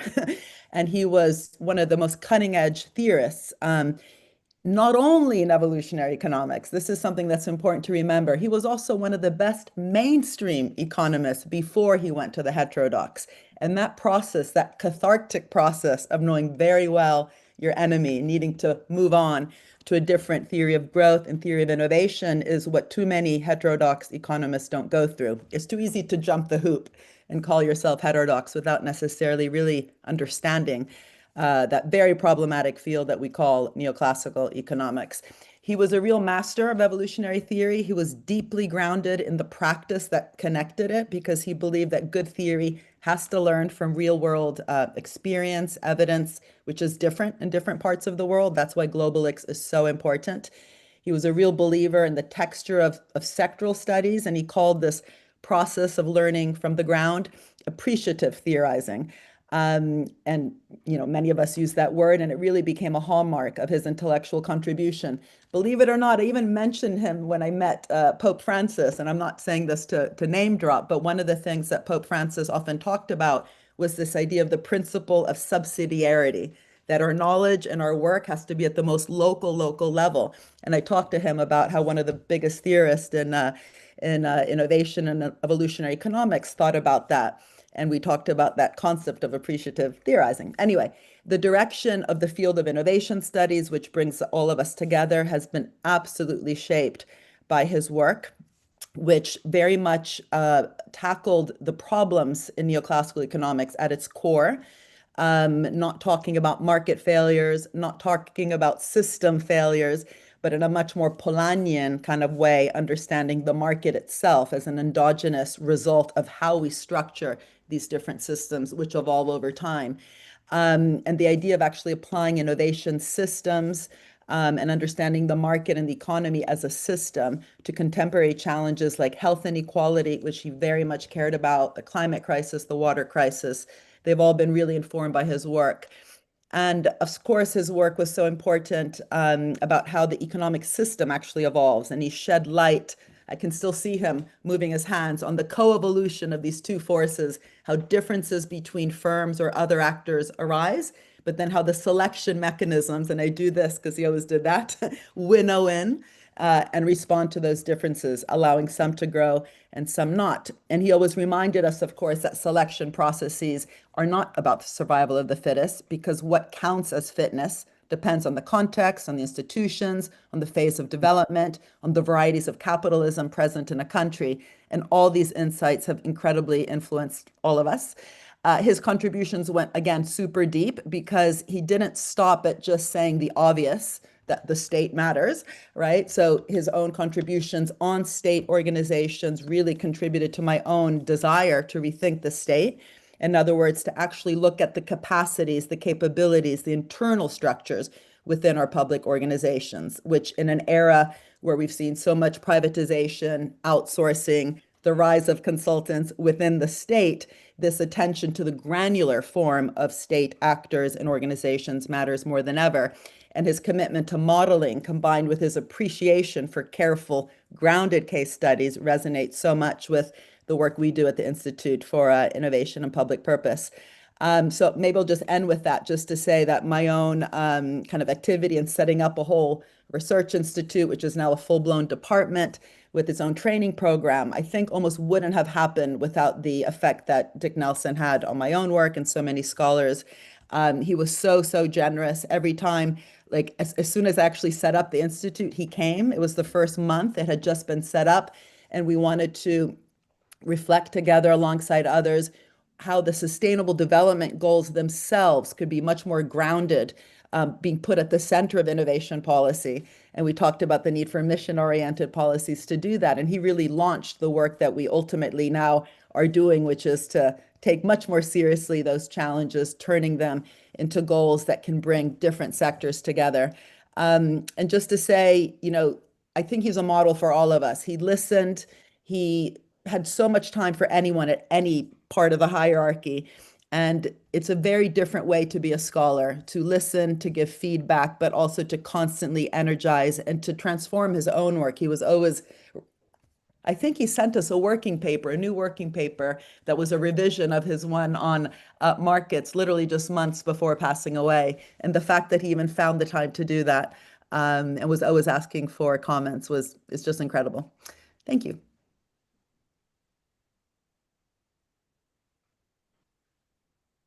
Thank you. Thanks, Mariana, for those memories and for also sort of giving us an explanation of how Richard Nelson influenced your work and setting up your unit, and how his work sort of lives on in the work of others in many ways, including yours. So we'll hand over now to Professor Franco Malerba. Franco? Do you hear me? We can hear you and we can see you. Okay, thank you. Thank you, Erica, for inviting me to these great events. And sorry not to be there with you, but it was really impossible. But I am there with my heart. As you know, I have had a long relationship with Dick. I went to Yale as a student, very critical for mainstream economics. I was a student searching for something meaningful, and I met Dick. And he introduced me to evolutionary theory. He was advisor of my PhD thesis. Then he became a co-author, friend. So I have a long story with him.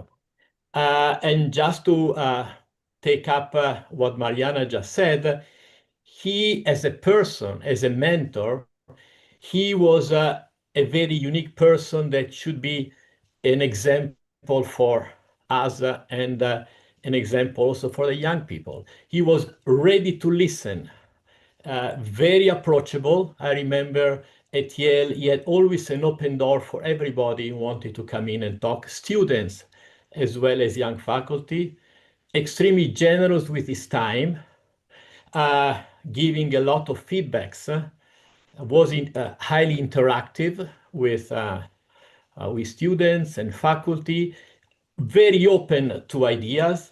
He was a very broad scholar and used different tools from history to theory to cases, but also rigorous.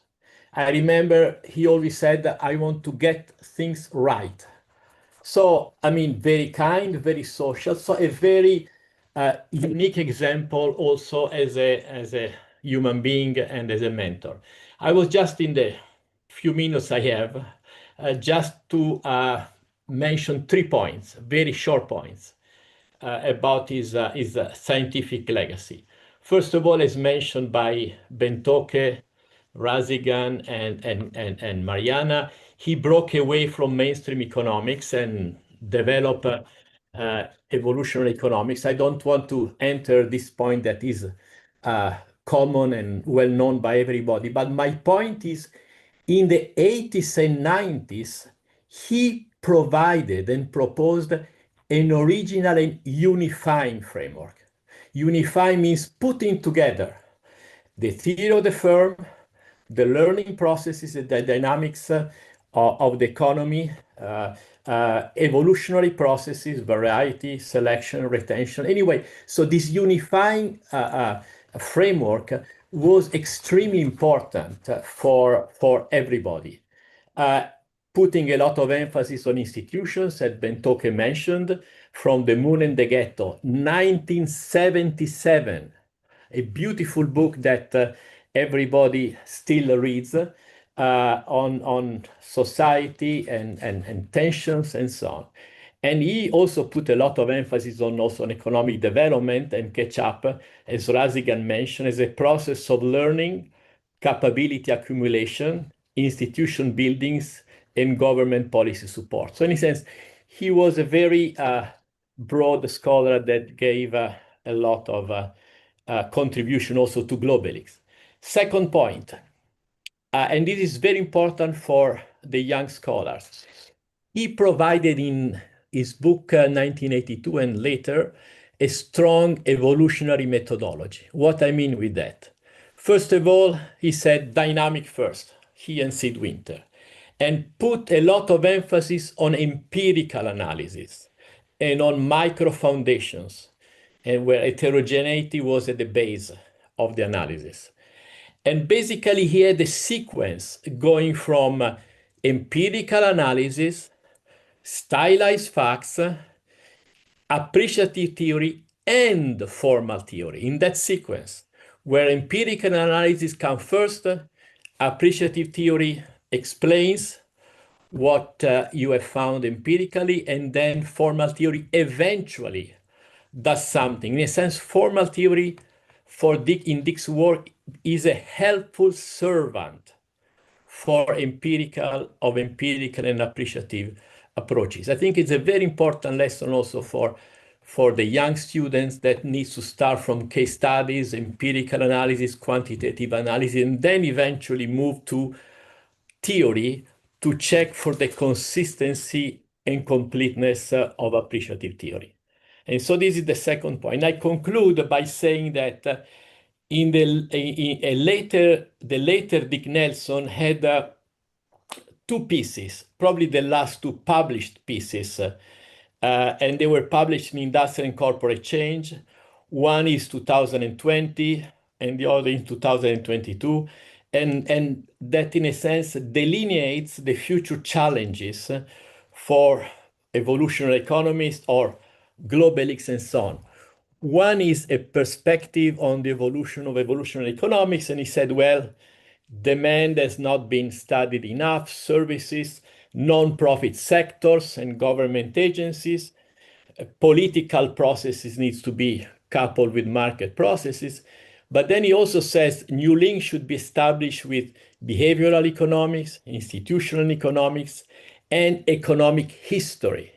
So broad interdisciplinarity. And he mentioned also, I agree, that a dynamic political economy should be developed. I think it's a very important message. And the last piece in the ICC 2022, the economic system question revised, well, it says modern economies are not just market economies, but they are mixed systems, non-market mechanisms, non-market institutions, communities, public services, education, and so on. So in a sense, this broad mixed system has to be examined when you look at modern economies and not just do a narrow and narrow-minded type of analysis. I think these are broad lessons, and these two papers also bring new and future challenges for all of us of Globelics. Thank you.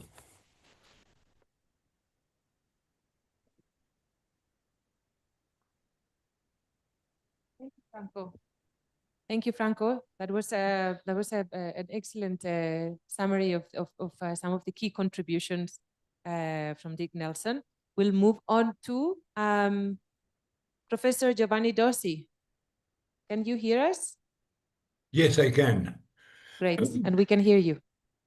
Well, first of all, let me apologize, like Franco, for not being able to be there. Two commitments, one at the beginning, just before, one just after the end, prevented me from coming there, and I'm sorry. I think that I'm there with my heart, as Franco said. This is not a round table to mourn. I think the best way to remember Dick is implementing, refining, expanding the research paradigm to which he fundamentally contributed. In 4 minutes, it's impossible to even summarize the major building blocks. Let me just mention 3. One is, and the two pillars, this pillar comes from Chris Freeman and Dick, is the analysis of knowledge and innovation and learning, which is a major discontinuity with an economic discipline that before Chris and before Dick treated knowledge as simply the structure of production function. Chris and Dick emphasized the fact that knowledge is a structure, that knowledge is different across sector and across technologies, and tried to understand the regularities and in the pattern of change and the regularities in learning processes. This is a first major pillar. The second one,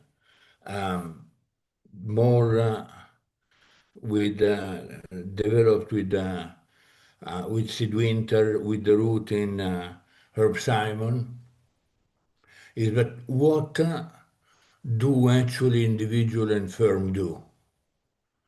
Not what is knowledge at the end. I mean, knowledge is not, you cannot, like our neoclassical friend try to do, I have a kilo of knowledge. No. Knowledge is a procedure. It's part of what people do, individually and collectively, what people know. So you have got to understand the regularities in routines, heuristics, organizational behaviors, institutional behavior. And this is the pillar that links knowledge with the behavior of organization. The third is placing this in industrial dynamics. It was mentioned already by Franco and by Marianna. You have processes of learning that are imperfectly selected by not only markets, but sometimes in the head of the agent themselves, by financial interaction, with interaction with the state. In any case, you have got a process of weeding out, imperfect weeding out. These three pillars put together make up modern evolutionary theory, in my view, in an extreme synthesis. Pioneered by, again, Chris, Dick, and Sid Winter. This has got enormous implications, as already mentioned, for a theory of development, because it keeps away the emphasis from capital accumulation and puts it on capabilities accumulation. And indeed, organizational capabilities are even more complicated than technological capabilities. Then the big question is how you build them. In fact, catching up is a bit reductionist because it gives an idea of a sort of technological frontier up there, and you have got to achieve it. You want to have processes by which you increase, yes, income, but you increase the welfare of the people that is not monotonic in the average per capita income. Policy implication. Dick, it has been mentioned, the moon and the ghetto. Dick has been always active on not only policy prescription, but also active policy advice, at least insofar as he was allowed to.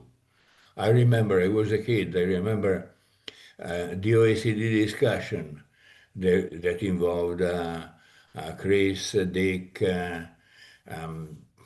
Luke Soet and myself as the youngest guys there. And it was the first time that was suggested the notion that Marianna developed and refined enormously of mission-oriented policies. And the idea was that you had mission-oriented, that, as the word says, you establish goals that are quite independent from any silly cost-benefit analysis, but are defined by the political economy of a country, of social groups, and then you implement them on the ground of what you know about knowledge accumulation, etc., etc. The idea was the opposition was so-called mission-oriented, diffusion-oriented policies. Diffusion-oriented was essentially let the market work and help to smooth out the market. Of course, we won, we in the sense of Dick, Chris, etc. That was 1980, 81, 82. The representative of the US and England and the UK came in and said, diffusion-oriented is winning. And if you say that it's not winning, we stop giving you the money. Then diffusion-oriented won. And up till Marianna, nobody talked any longer about mission-oriented policies and industrial policies more generally. I'd like to conclude by mentioning fields that are still under-researched. One is indeed institution. We know a bit, we know a lot about institutions supporting innovation and knowledge. We don't know enough about other complementary institutions like the labor market, income distribution, financial policies.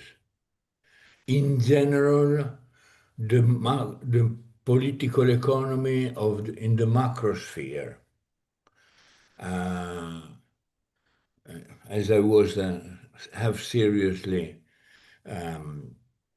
criticizing Sid and Dick, I was always saying there is too much Schumpeter and too little Keynes in evolutionary theory in the American version.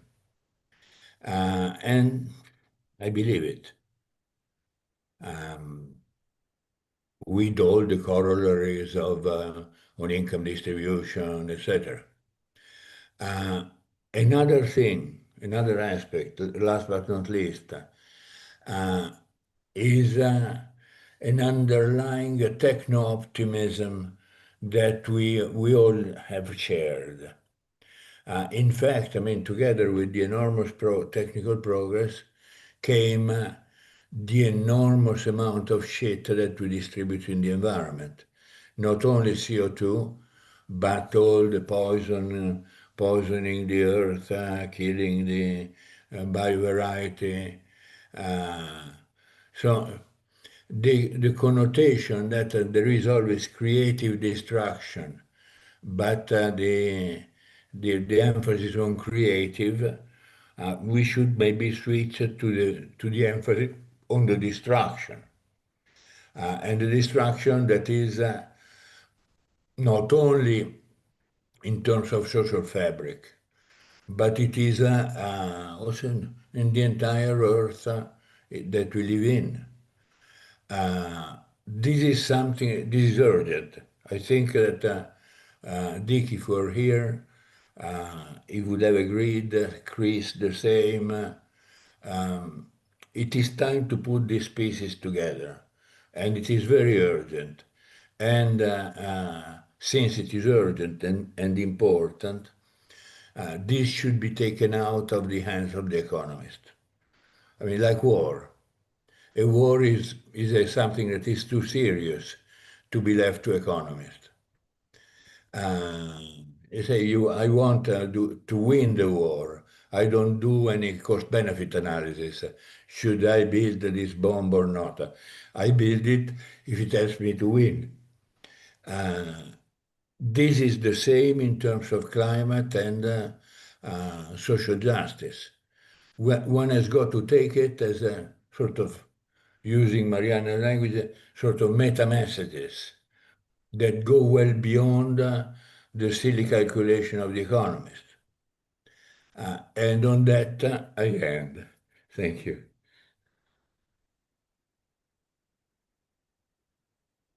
Thank you.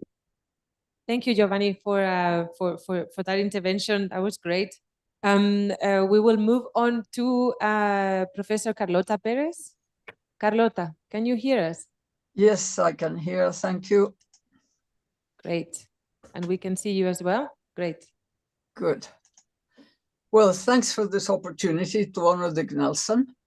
I'm sorry, as everybody else that's been online, that I could not be with you in person. I really think our community still has a lot to learn from the giants that were Dick Nelson and Chris Freeman. 20 years ago, in 2005, Dick Nelson set himself to answer a question that was becoming increasingly important. What type of economic system is capitalism? Although evolutionary economics did understand the crucial role played by the state, standard economic theory no longer did. By 2005, everybody had been obliged to embrace the free market as the essence of the system. And we were all supposed to see the state as a necessary burden. In fact, government was the problem, as Reagan had declared. So, in the prevailing free market atmosphere, Dick had to build the argument very carefully. Even asking the question about the nature of capitalism was a heresy. And Dick's answer was, capitalism is a mixed economic system that functions thanks to the constant interaction between the market and the state. The state is not an add-on to the all-powerful market, in charge of simply maintaining the context, fixing its failures, and keeping order. The state is an indispensable part of the economic system. Great, but that's no news for us. Everybody in this meeting agrees with that. So why should I bring it up now? For a very good reason. I believe that most of our community continues to work mainly with business innovation and how to promote it in the good direction. Yes, of course, technical change is still essential. But in these politically turbulent times, governments need to reinvent themselves. So we need to focus on institutional innovation, as well as on policy, organizational, and service innovation, and on how they happen. From the beginning, evolutionary economics was interdisciplinary. Dick Nelson defined it in 4 points, and the 4th one was highlighting the role of non-market institutions. Am I not being seen? Yeah. Why am I being asked all the time to show something? Oh, we can see you. We can see the 4 of you now. So I can continue. Yes. Okay. So economics was interdisciplinary, and he defined it in 4 points. And the 4th one was highlighting the role of non-market institutions. Now, no economist was going to say that. It's precisely evolutionary economics that did. And when Chris Freeman created SPRU, he called it Science Policy Research Unit. And when he created the journal, he called it Research Policy. And now every research paper or PhD ends with policy recommendations. Do we really know how they can be adopted and applied? Do we really understand the distance between our recommendations and the actual fact of putting them in practice? In fact, the sorts of research we do, how many of you are aware of the Sappho project promoted by Chris Freeman in SPRU in the 1970s? 72 similar pairs of successful and unsuccessful technological innovations that were studied in the field for many months to identify the factors that might have determined the difference in result. Could we do something similar for public policy innovations? How many PhDs today are developing theory about how innovation happens in government, as Giovanni Dozzi did when identifying technological paradigms in competitive companies? Of course, we have always been moving in that direction. When Bendoke and Chris developed the concept of national systems of innovation, many others followed with further research and fieldwork. More recently, Mariana Mazzucato introduced a policy model of public-private missions. I now find out that this missions was already a concept before. I don't think any of us knew it. But basically, the thing is that Mariana based it on studying the moon landing project in detail. She was really trying to find how it can happen. How do we connect public and private in the major innovation process of transforming the world?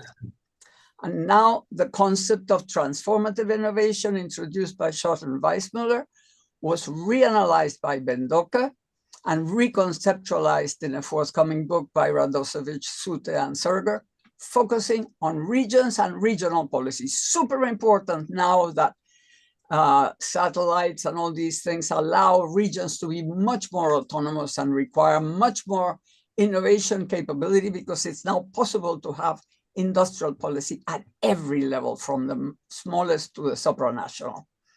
So we are moving in the right direction. But there's a whole world out there in political science and public administration looking at innovation in the public sector without the evolutionary economic lens. They are looking at it just from the government world. They are not connecting the two things, the relationship between actual innovation in the economy and innovation in the state. In fact, has anybody studied the experience of Mind Lab in Denmark or that of its followers in Mexico City, Washington, D.C., or Singapore? There was something there that was really interesting about promoting innovation in the public sector, but we didn't have any role in it, but we could still learn a lot. Have we engaged with the ideas put forward by Moore, Bason, or Osborne, the political scientists and public administrators, on how innovation happens in the public sector and what its peculiarities are? Have we actually debated that, looked at it, used it? They've done a lot of work. We might be wasting a major opportunity to contribute and develop a theory of institutional innovation in contrast with private sector innovation. Do we need to join forces with them? With the political scientists and public administrators? In its glory days, SPRU had many engineers and scientists in its staff and in its networks. Do we need to stop looking at numbers and start doing more empirical analysis and more talking to people? By the way, the empirical analysis was precisely what both Dick Nelson and Chris Freeman recommended all the time. Do we know why the majorities are not supporting the green transition? Can we tell why the same environmental policies have succeeded in some countries and not in others? The same ones. I could go on and on about the unanswered questions. Together with the green transition, re-globalization is bound to require major policy innovation, and re-globalization has got to happen now. We must make sure we are ready to help make the most of it. If capitalism is a mixed economic system, as Dick Nelson held, then innovation happens both in the private and in the public sector, and also in their interactions. We should listen to some of Dick Nelson's last written words. He said, "The evolution of institutions is the least developed part of an emerging evolutionary economics. We cannot replace standard economics if we don't do both." I would say that those words about developing emerging evolutionary economics contain an implicit task, and I believe we should take it as Dick Nelson's testament.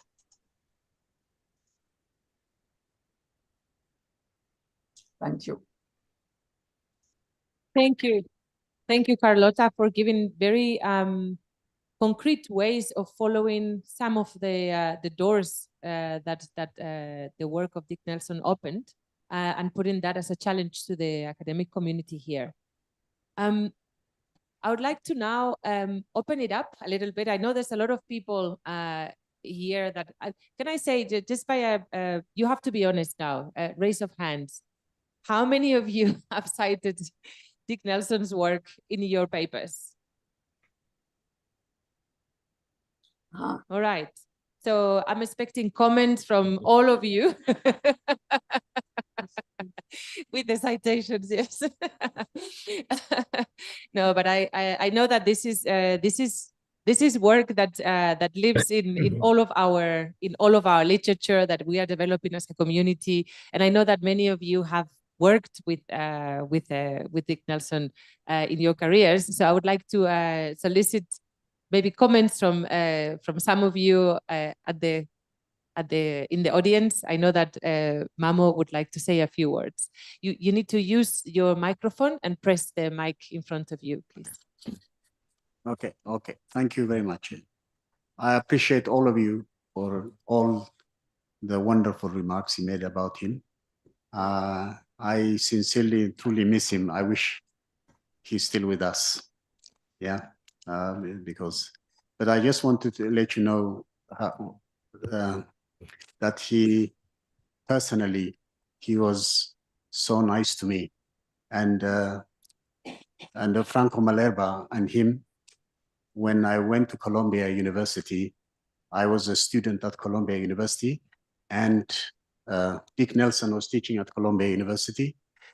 And I was invited a number of times by Columbia University. When I go there, since his house is in New York, he invited me. And then Franco Malerba informed him, Mamo is coming, please look after him.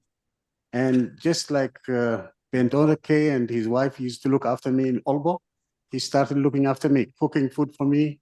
And you will not believe it. The kind of thing he did, not once, 3-4 times when I went to New York, he was looking after me at Columbia. I don't want to say a lot. I think I need to write something. When I write about it, you'll do. The other important thing he did was also when Globelics was formed. You remember, Bentoke knows it. We started it with Africa, with a conference in 2001. When we started there, Bentoke wanted to develop Globelics from it, but I was interested in Africa Leaks. So when I said because we put a book called Putting Africa First, The Making of African Innovation System, then I was a bit, I don't know, I was a bit confused. Then I said, Dick Nelson came to me, he advised me, Mamo, don't worry about it. Let Globelics come. Africa Leaks will also come. So nothing to worry. And he said, he advised me because I was a bit confused at that time. So things like that. He was a wonderful man.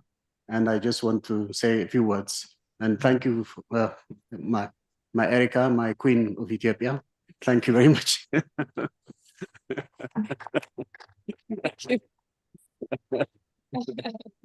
Thanks, Mamo. We will need you to press the mic again. Okay.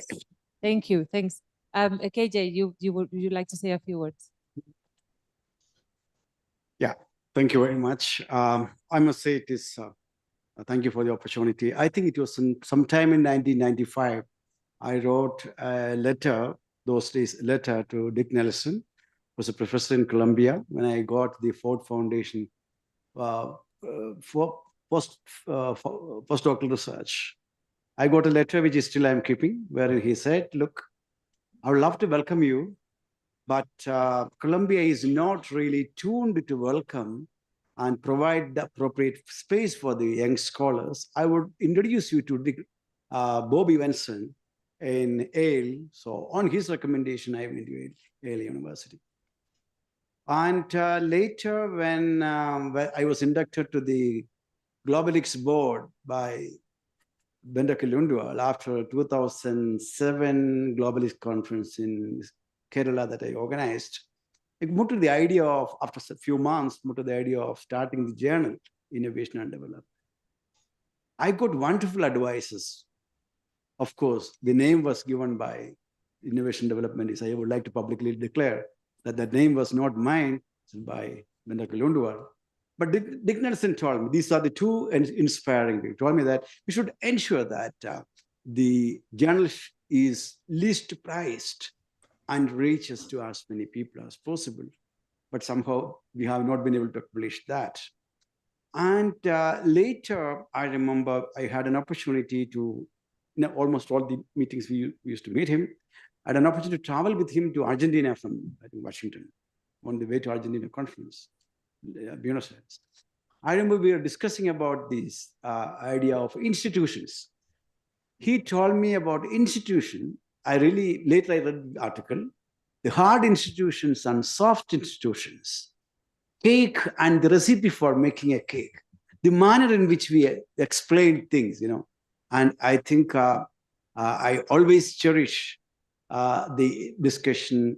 And at the instance of Franco, I later got an opportunity to go to his home and be with him in Colombia and as part of the Catcher project. And finally, I was very happy that hardly 6 months before his leaving this world, we could organize, Franco and me, we could organize a kind of a meeting, online meeting to kind of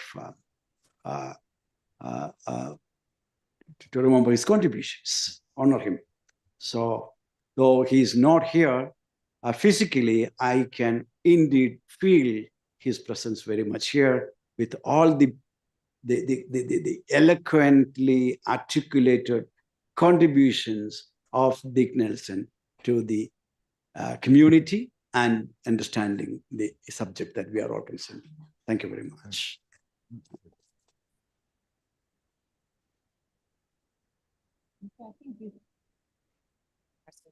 Okay. Are there any other comments? There's one there at the back.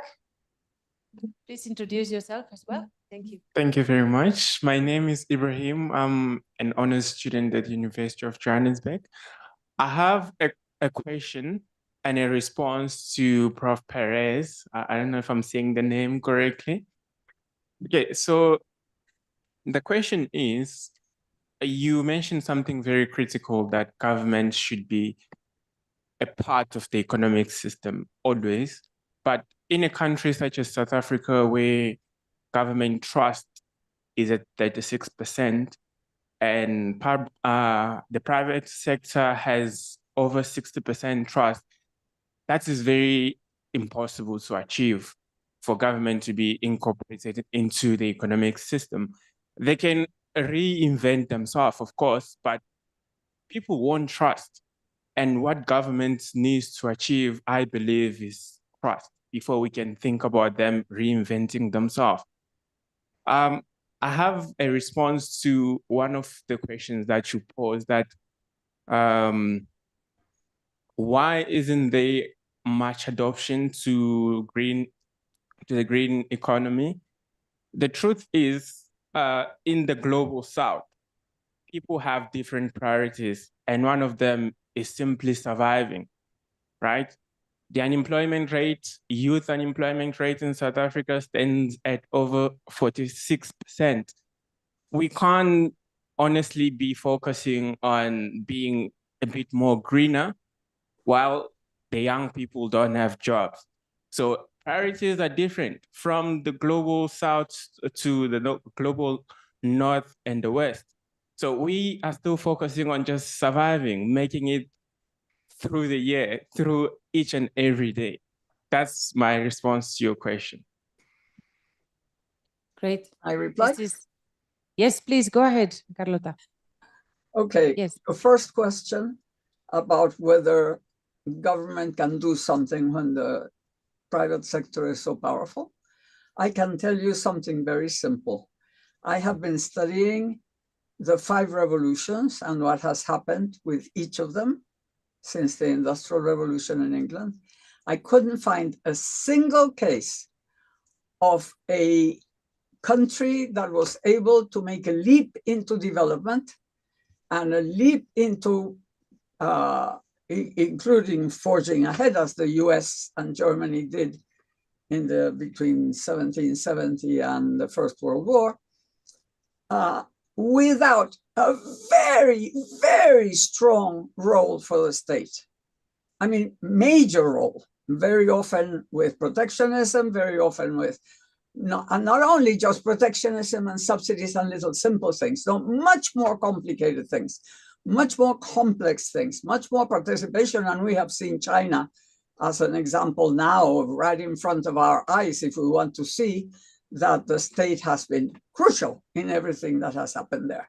So first of all, forget about it. The private sector can be tamed and can be guided and can be, if you have a competent state, if you have a state that has funds, how they get it, that's another problem, which is solved precisely in the cases where you succeed. If you don't succeed, if you don't have funds, you can't succeed.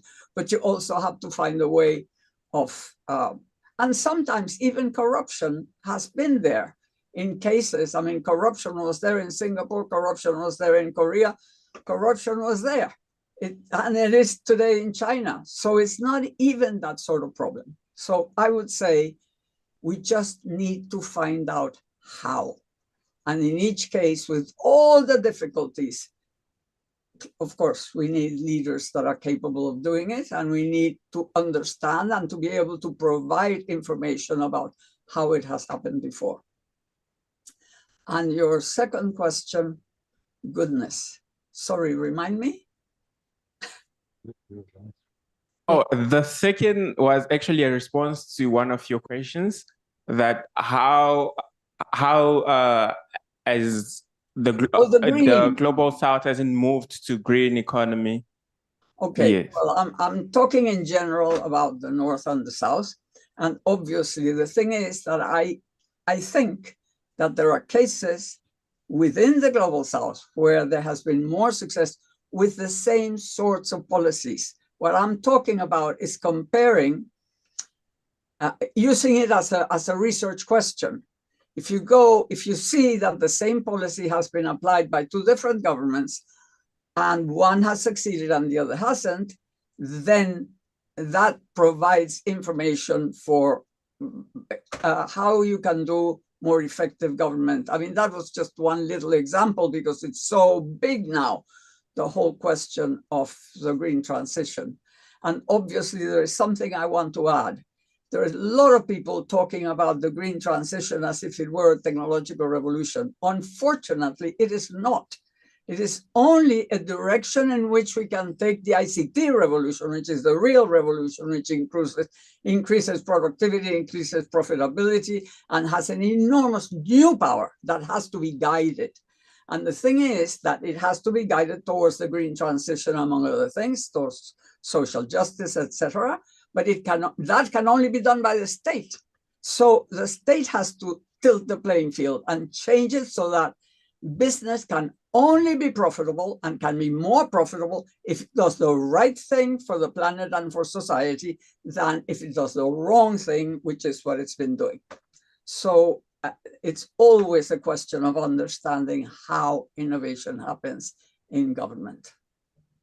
Great, thank you. I see Mariana's hand is up too.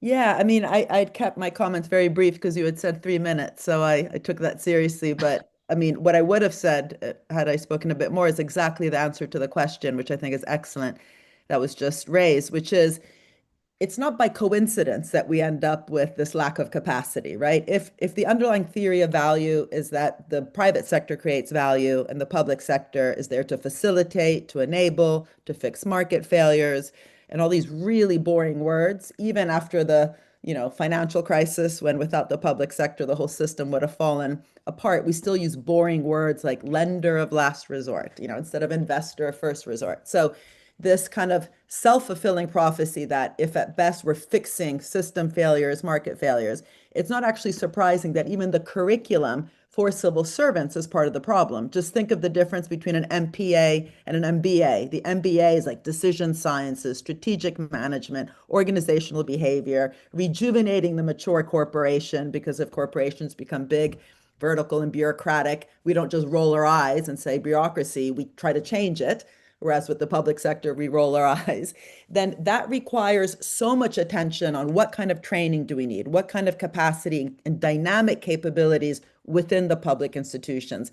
Our own institute, all we do is exactly what Carlota was saying, actually studying case studies of the Vanovas, of the Citras, of the Corfos, of the Mind Labs that you mentioned. But that's not to glorify the state. It's actually to learn what works on the ground. And in South Africa, but also like in Italy, sometimes these public organizations have actually been part of the problem. In Italy, Cassa Depositi e Prestiti is a public bank. It doesn't work like BNDES in Brazil. We just give out money to whatever, company or industry needs help. So if you do have the missions, what does that mean for how a public bank itself works? What does it mean for its portfolio? What does it mean for the conditions set on the private sector instead of just giving out money, guarantees, or tax incentives?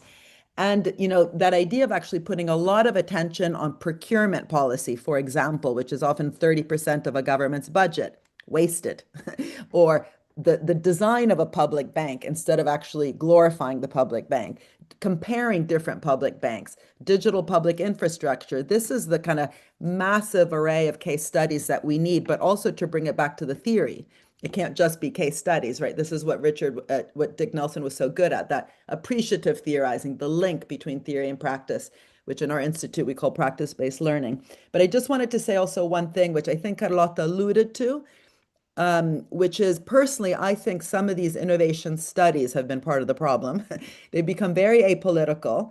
A lot of the entrepreneurship studies and the innovation studies themselves kind of don't even really look at the political economy. They don't question how much lobbying has actually happened in the name of innovation. I could go through Piketty's curve of inequality and tell you every 5 or 10 years, the narrative on innovation, whether it's from the venture capital community or the pharmaceutical industry, that actually helped inequality rise even higher, whether it was the effect on capital gains taxes or different types of R&D tax cuts or intellectual property rights, how they're actually governed. So I think we should, as a call to action, also in Richard's memory, because as Carlotta said, he brought political economy to the center. It wasn't just innovation studies. Make sure that we ourselves as a community are not part of the problem by depoliticizing how innovation itself gets used to lobby for some very, very regressive policies. These are two separate points, but I just wanted to say it because I think my experience is we're also part of the problem. That's great. Thanks, Mariana. Great comments. Giovanni, your hand is up. Well, I'd like to follow up on Mariana. I mean, one of the, and this is also a sort of criticism to Dick. If one wants to follow what Mariana and Carlotta were saying, one has got to ask what is the nature of the state.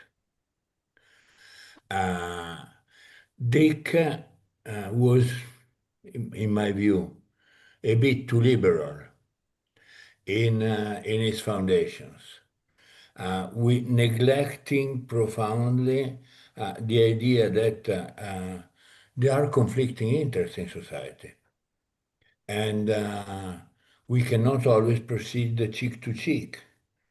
And maybe the mixed economy that we observed in the last, in the 3 glorious decades, now or most mythological, after World War II, were a sort of exception in the history of Western capitalism.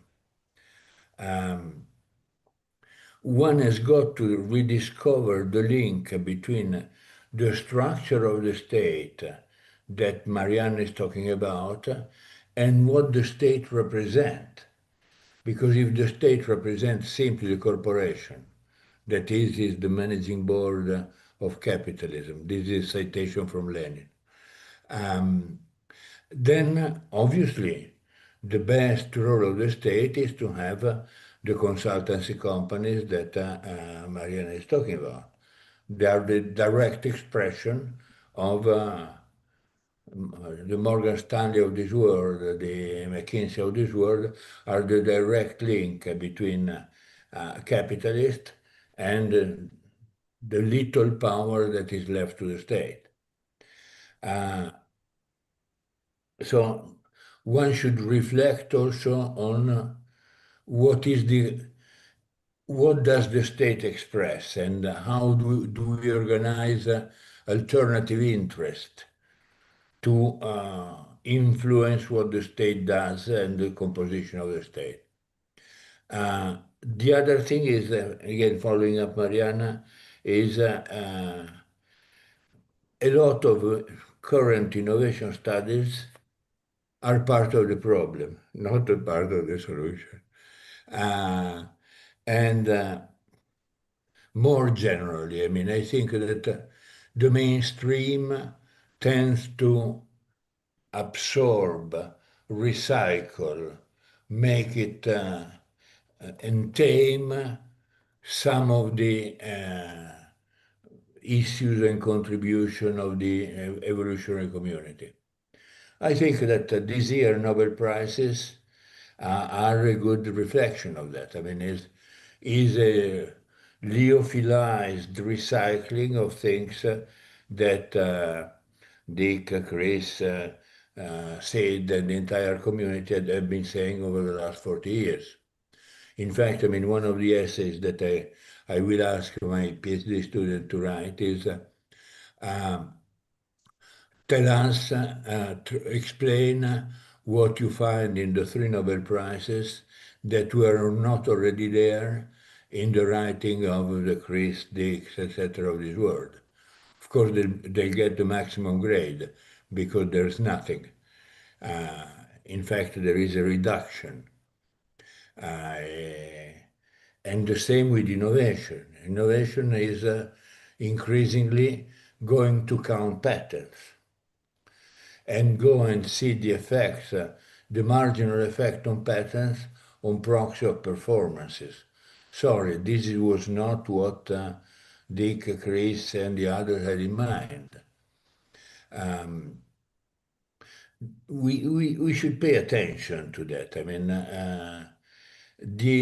the attempt to eat out some of our themes in the mainstream is dangerous. It's like the Counter-Reformation in the Catholic Church. I mean, you had the Reformation, and then the Counter-Reformation picks up bits and pieces and gives continuity to the Church. In any case, I mean, beware when you hear the word neoclassical, neo-institutionalist, neo-Schumpeterian, neoplastic. If there is something neo, is associated with something potentially bad, I think. Carlota, I see your hand is up, but Bentoke had his hand up here in person before. So if you don't mind, I'll give Bentoke the mic, and then we'll hand over to you. Just don't know how to put up the yellow hand. Sorry. Now, first, it's a pity you're not here. Huh?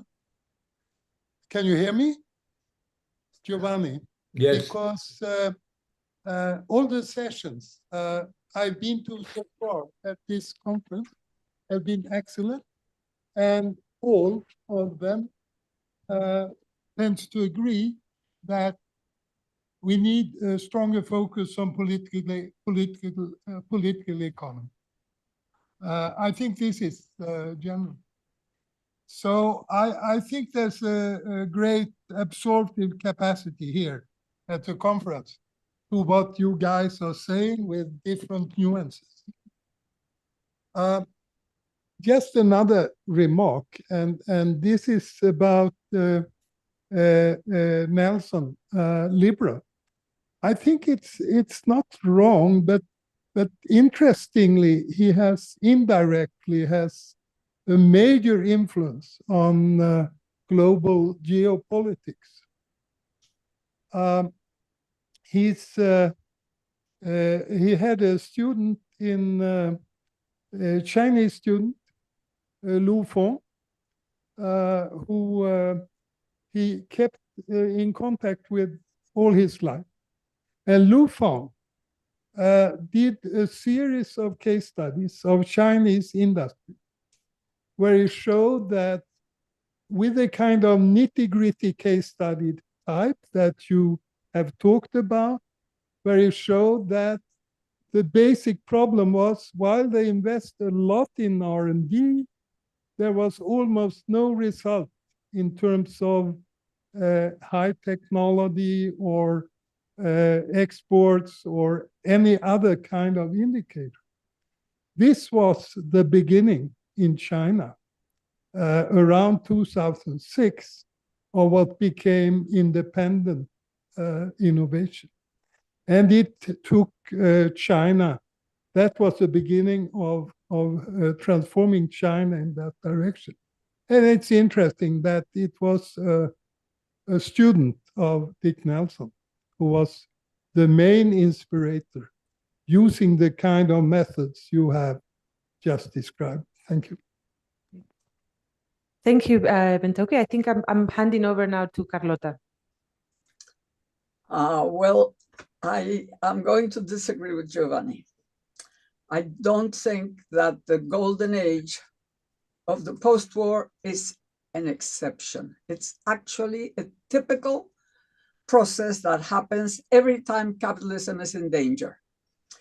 The Victorian boom, the Belle Epoque, and the post-war golden age are similar processes that were brought about because, yes, the committee solving, taking care of the interest of the bourgeoisie, which is the state, discovered that the best way to save the bourgeoisie was to actually help the majorities, was to actually set up a win-win game between business and society. And that's how you get the golden ages. And there have only been 3, unfortunately, because capitalism, the progress that we've seen from the satanic mills in the early 19th century, all the way to the sort of good life that the blue-collar workers had in the 1950s and sort of 60s, is actually the way that progress occurs in capitalism. Ratcheting back with creative destruction, destroying with every technological revolution, you destroy jobs, you destroy industries, you destroy regions, all those horrible things happen, and then people get angry, and then you get populism. And you had populism in the 1840s, you had populism in the 1890s, you had populism in the 1930s. And we have populism now, and we have plenty of populism, because the problem has been the creative destruction this time has been worse than ever. So if we don't understand that there is this progress because for the capitalists it's good to solve their problems, then we will never, then we can do nothing. We are dead, because the interests of the bourgeoisie are never going to coincide with the interest of the people unless they're in danger. And they are in danger when people get so angry and when problems are so serious that you've got to find the solution. And that's how the social democratic parties and the progressive era in the US and all the beginning of the welfare state in all of Europe was in the 1900s, at the beginning, in the golden age, in the Belle Epoque, and so on. That's what I'm writing a book about. So I am very informed about all those things. So yes, the interest of the bourgeoisie are central, but the bourgeoisie are sometimes in trouble, and they need, like right now, it's a mess. To live in Trump's world, it's got to be fixed at some point. And I think there's going to be a gigantic crash, not a little crash of AI and all that. That's going to be the trigger that's going to pull the whole economy down. And once that whole thing happens, we're going to have to fix it. And we better be there with some ideas about how to do it. I think Mariana has a lot of ideas about how to do it, thank God. Okay. Thank you. I will not jump in because otherwise it will be a conversation between you. Yeah, no, of course. But I have to answer because you are actually sort of making it impossible. You know, the way you were saying it, it seemed like you could do nothing. And lots of people think that because, of course, we are now in the worst situation ever. And the young have never known better times. The young have only seen horror, have only seen injustice, have only seen inequality. And we've got to tell them there were times in the past when there was a better time for the majorities, and we've got to construct one now, and we have to think, we have to know how to do it now. So in a way, that's what I'm and to not listen to the no growth folks, because they have and not follow the degrowth people. Great. I think we have Franco, I see your hand is up, but we are going to Rasikan, who is next to me, and somebody here in the room have raised their hands before. So if it's okay, I'm going to hand over to Rasikan and then to another speaker, Samir, and then I'll come back to you. So thanks very much. And it's really good to be part of a lively conversation that's taking place. Yeah? And as it's emerging, I think it gives due respect to Professor Nelson as well. But at the same time, colleagues, I hope you don't mind a pessimistic note about us not over-trivializing issues as well. And within this context, yeah, you have all been welcome to South Africa, Southern Africa. Yeah. Nearly 4/5 of all the gold, before you call it as an era, was dug from under our feet. What is our situation today? And reconcile this with the type of lessons that we are being told about. I would also encourage the student at the back, be a little careful with respect to opinion surveys, which speak about a performance in a governance structure that's preset, as opposed to an open-ended question that asks, does that articulate the democracy that we want in our country itself? Corporate state capture is exactly what it is. So I'd be worried about findings that give a plus to one and a minus to the other, when it's that very parasitic relationship that's driven corruption in this country, as an example. Let's be very clear about what government is, who gets into it. Let's also define specific roles for the state, which is bigger than the government itself. And within that, try and find what is it that will help us with our levels of precarity, etc., to move beyond it. It cannot be that we continue this north-south division. If you don't mind, also, just reminding people, I hope you don't mind, where's Rainer? It's not being me being nasty about the Germans, but we remember something about Willy Brandt. And what was the object of the north-south line? This was a GDP per capita measurement and a segregation into who was earning what in where they were. In terms of where we are heading forward to, and what we are arguing is not a return to similar divisions. What we've seen emerged is this notion of multipolarities, of us moving the centricism. This isn't hierarchies that we're climbing anymore. It's also a quest for our survival. And we've seen the naked violence being visited upon us in world systems itself. Colleagues, we cannot close our eyes to the genocides taking place, whether it's Sudan, the DRC, or West Asia and Palestine in particular. We have to acknowledge this is part and parcel of the very systems we are talking about. So where do we place our trust in that level? This is a call for all of us to be enjoined inside, co-constructing and challenging policy. Let's be much more critical about what's being presented to us, while at the same time acknowledging the reality of our past. What has brought us here today? Have we decolonized our thinking, let alone trying to have instruments that perform differently? This is crucial for us to grasp what is here for a world majority and our survival into the future. It's printed. Thank you. Thank you, Erica. So my name is Samir. I'm with the Department of Anthropology at the University of the Western Cape.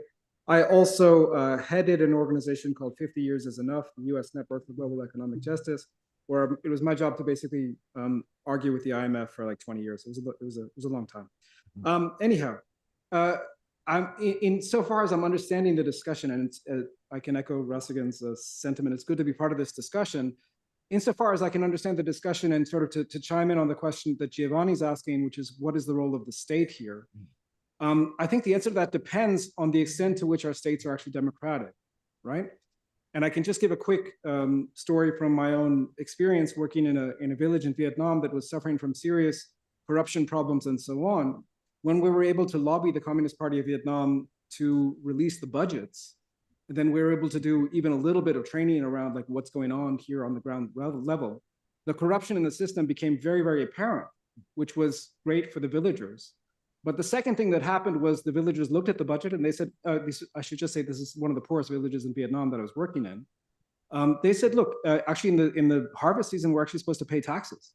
We're actually supposed to give some rice back to the government, right? And for the first time, the government was actually getting money from, as I say, one of the poorest villages in Vietnam. And it was the relationship with the state fundamentally changed. And by the way, the state looked so favorably on that, we had to beg them for, I can't remember the exact length of time, but I think it was 18 months we begged them to release the budget, just in terms of transparency. And then within another 18 months, it suddenly became the universal law all over Vietnam.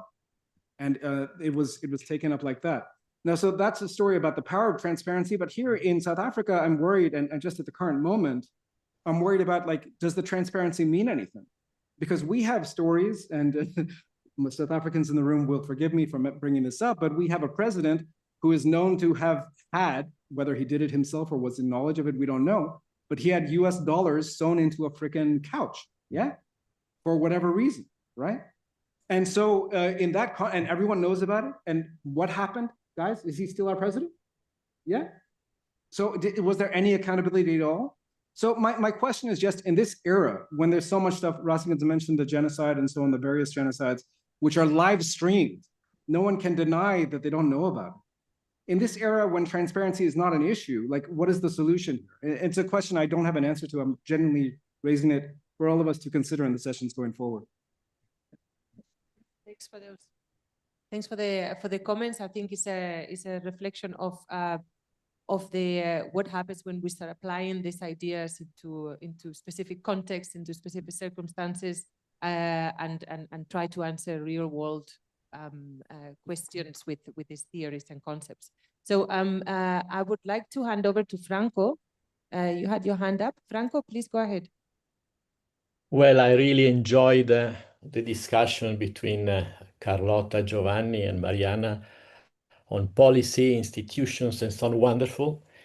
And I think you got the right point about what Dick emphasized and what is missing in Dick. Although I think that in the Moon and the Ghetto, there is already tension between the part of the society that is driven by certain things and the rest that is lay behind.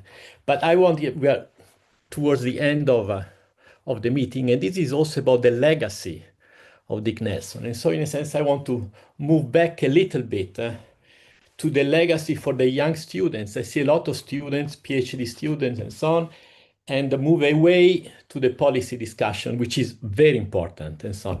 And I think one thing that we did not have time to discuss is the fact that Dick always focused not just on generalization, but on the context in which actors act, in which technologies evolve and so on, in a sense that the context and the specificity of the technology in the history.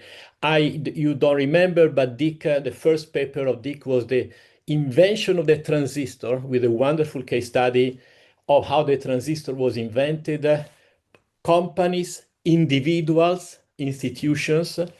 Then he did a lot of studies on pharmaceuticals and so on. He did the National Innovation System, in which he discussed policies. And so in a sense, he put a lot of emphasis on the specificities, on the way analysis is done. And among his major partners, Chris Freeman was one of them, but I want to mention Nate Rosenberg, who has been, in a sense, forgotten. Nate was really talking about technologies, and Ben Toke, that discussed about National Innovation System. So his point was, have a look at the context, but in a dynamic way, which is, an historical way, which brings in, I think, the point I want to make.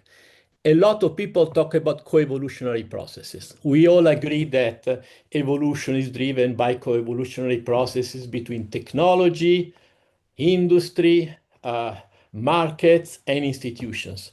But few people really do an in-depth analysis of the links between the various actors over time.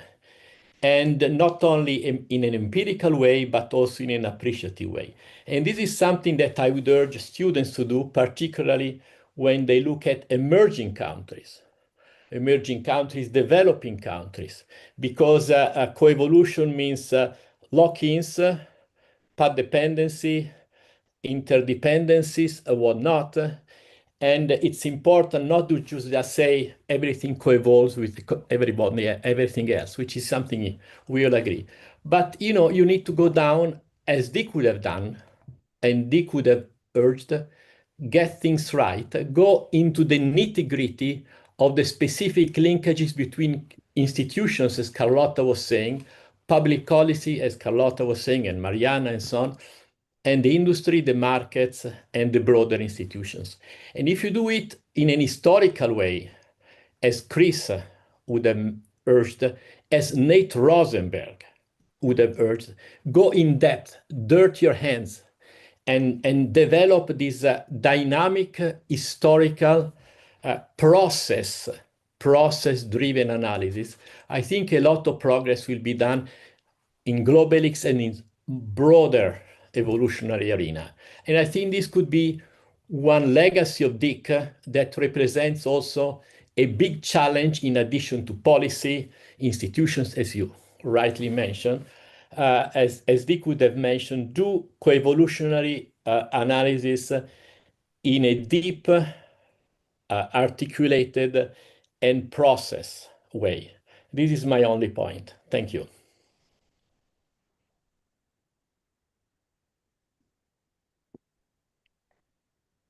I want to think.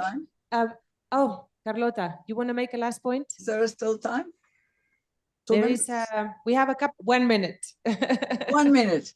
Okay, 1 minute. I just wanted to send a message of hope to all the people in the global south that are feeling that there is nothing, no solution, there's nothing. Every technological revolution, those golden ages I've talked about, are based on the fact that the policies that are applied actually create dynamic demand for business in the areas where business needs that demand so that growth can happen. So, for instance, obviously in mass production, one can see the welfare state as a way of guaranteeing that the workers would be consumers, that they would actually buy all the cars, refrigerators, houses, all these things. So in a way, it's because mass production was the way it was that mass consumption became the solution for the Committee of the Affairs of the Bourgeoisie, because the bourgeoisie needed demand for consumer goods. And of course, the Cold War guaranteed demands for military goods, which were also for mass production, except for a few that were for high-tech things, which is what Mariana studied. How do you do something which is outside the range of what the norm was, which was this thing? Now we are in a different situation. The demand is not for consumer goods. The important demand for business is for capital goods, for technology, for high-tech services, for all those things, infrastructure, big things. Those are like in the first globalization. That's exactly what happened in the Belle Epoque. It was guaranteed that you had world markets. That's what the British Empire did. So now we need, the bourgeoisie needs, capital needs demand for capital goods. And how do you get demand for capital goods? Through investment. And how do you do more investment? You do it in the South, which is the only place where there isn't enough investment of the sort that's needed for this. So in a way, what could come now, especially if we have a big crash, but if we have some brilliant people who understand, because right now the geopolitical tensions between China and the West are actually a zero-sum game. They're fighting for the same markets, and they're not enough. So they are desperate. They need demand. So there is, the Chinese need home demand and more, and they're doing it. The Belt and Road Initiative, the West isn't doing it yet. The Chinese have understood. So if we understand that that is what they need, maybe when we think of policy, we will take that into account and design policy in such a way that we save the South, we develop the South, but we also do it in a win-win situation with the North. I actually think that capitalism is a horrible system, but if we can shape it, take advantage of its tensions, take advantage of its needs, if we really understand it deeply, we can build better times for our societies. Thanks, Carlota. I see Giovanni and Mariana. I let more debate. The applause. Well, It's been a spontaneous applause here.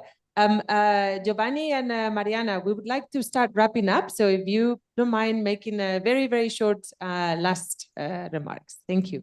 Yeah, I will not, making a very short wrap up, I will not answer Carlota. I will simply answer with one question. I mean, tell me another period outside the 3 decades that had so few workers shot by the police.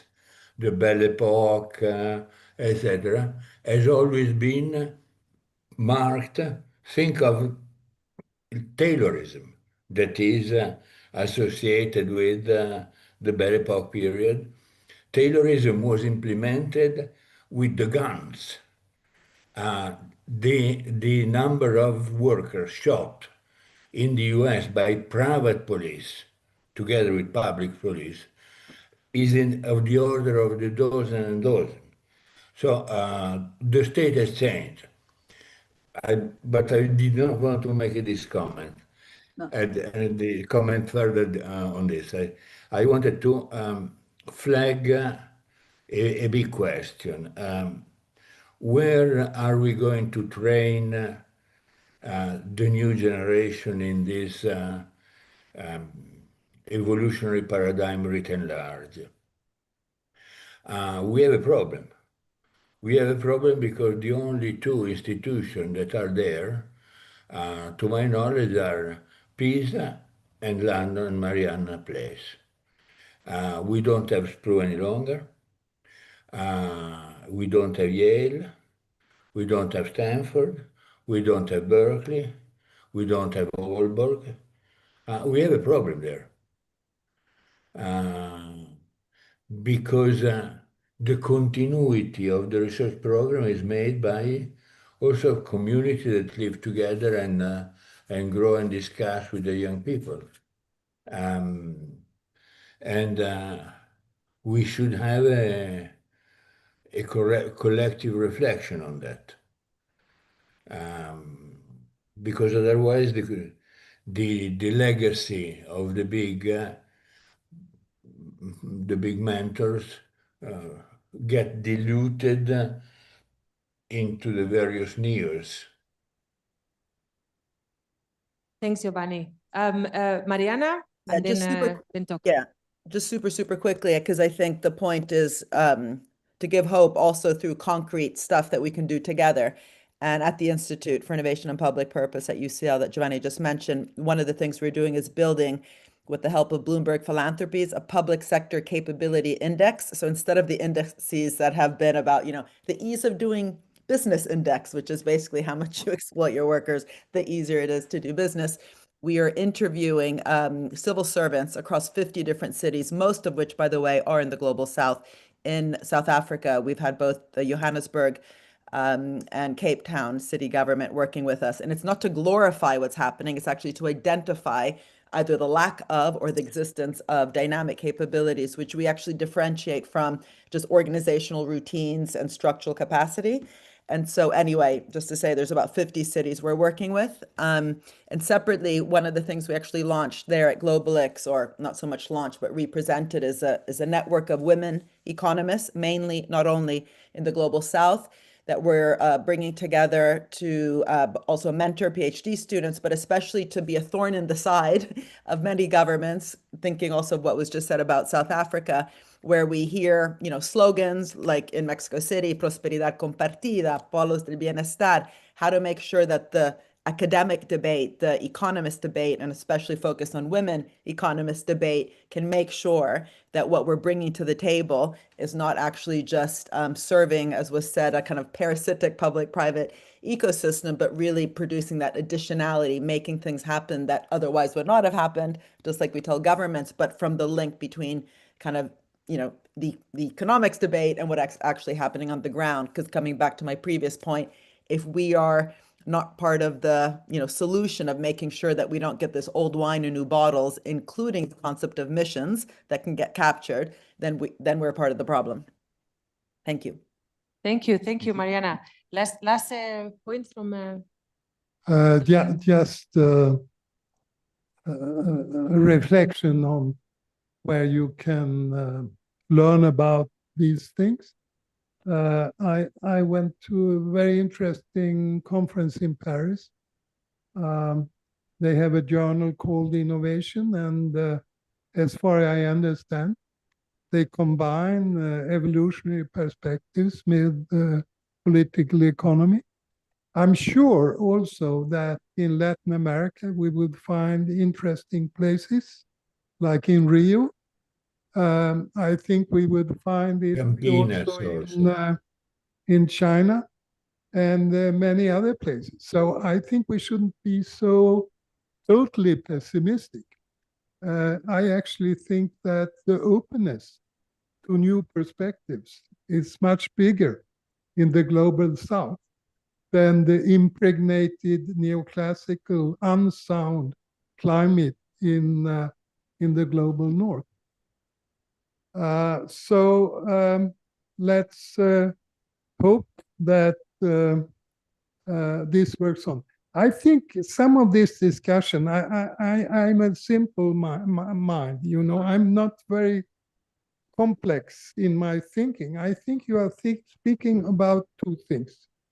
You are talking about the state as an actor who can solve problems. And you are talking about the state as something which is owned by specific classes. So you have a theory for policy, and you have a theory about the state. And I think we need both. I don't think the truth is that you cannot do anything reasonable in terms of policy. But I also think we should be completely clear that the limits are very narrow. And what changes these limits is not getting more clever people into the administration. It's when people begin to move around and make trouble. So I think, but it's a very simple way of putting things. I'm sure the reality is much more complex. Thank you. Thank you. I think this is there's a saying, right, that you should live when you're ahead. Right? Sadly, this has been a fantastic discussion. I hope everybody here appreciates how rare and how special this occasion is. Having these contributions here, there's the stature of these academics and thinkers that have and continue to shape our literature. It's a very special moment. It's a very special moment, and I feel very honored to have been able to facilitate this and to be sitting here. So thank you so much. I also think it's a great way of remembering and commemorating the work from Dick Nelson. I encourage all the young scholars, emerging scholars, to read the original text. Go and read The Moon and the Ghetto. Go and read all the papers that have been mentioned here, the latest contributions, those papers from 2020, 2022 that were mentioned by Franco as well, to really see what doors he left open for this community to take forward, such as the work on institutional innovation.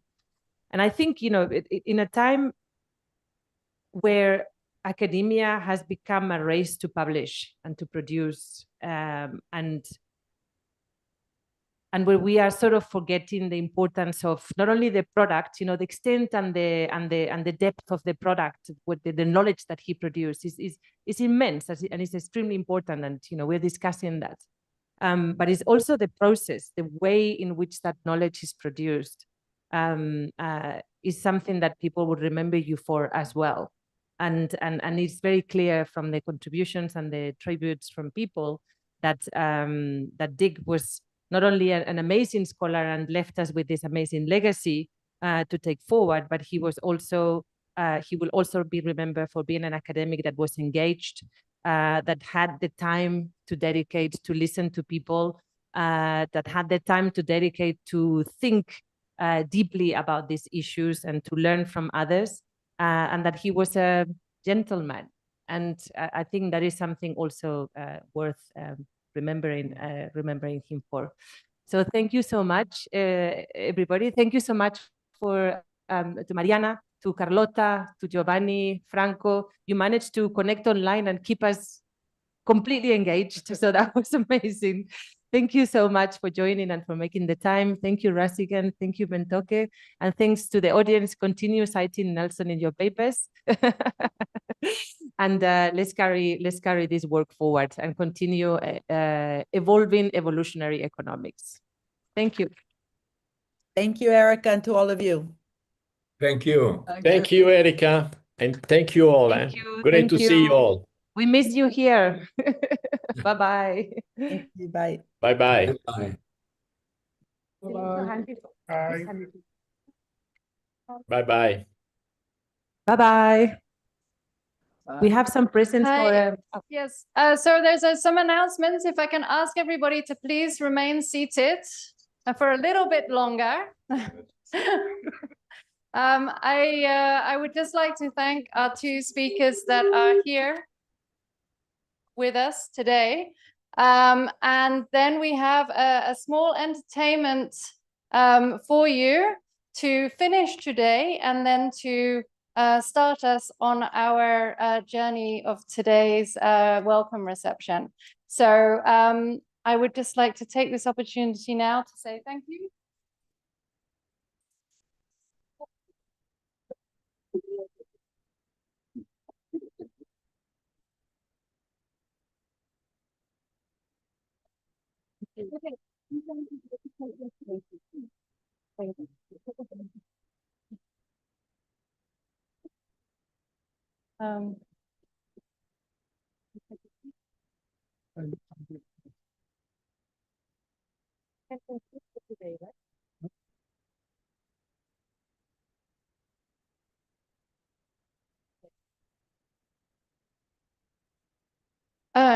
So change of plans. That seems to be the term I'm using a lot today.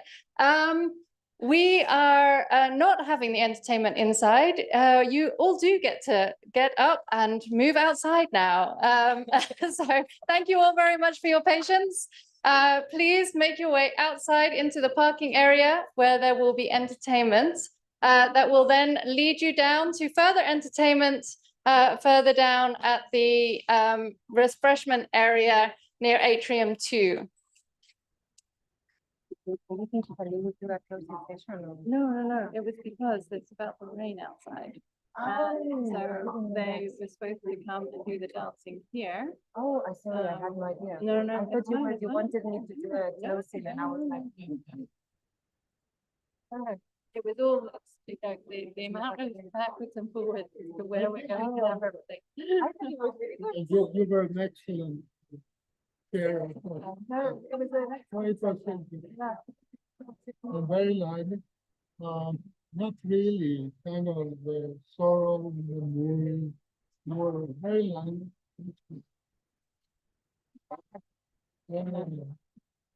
That's very good. What about if you will final text?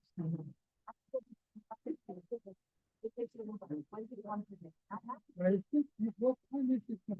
It's just after 6, like about 5 past. I think I would. Yeah. Yes. Yeah. It's, okay. Yeah. So, Okay. I'm going to order him an Uber.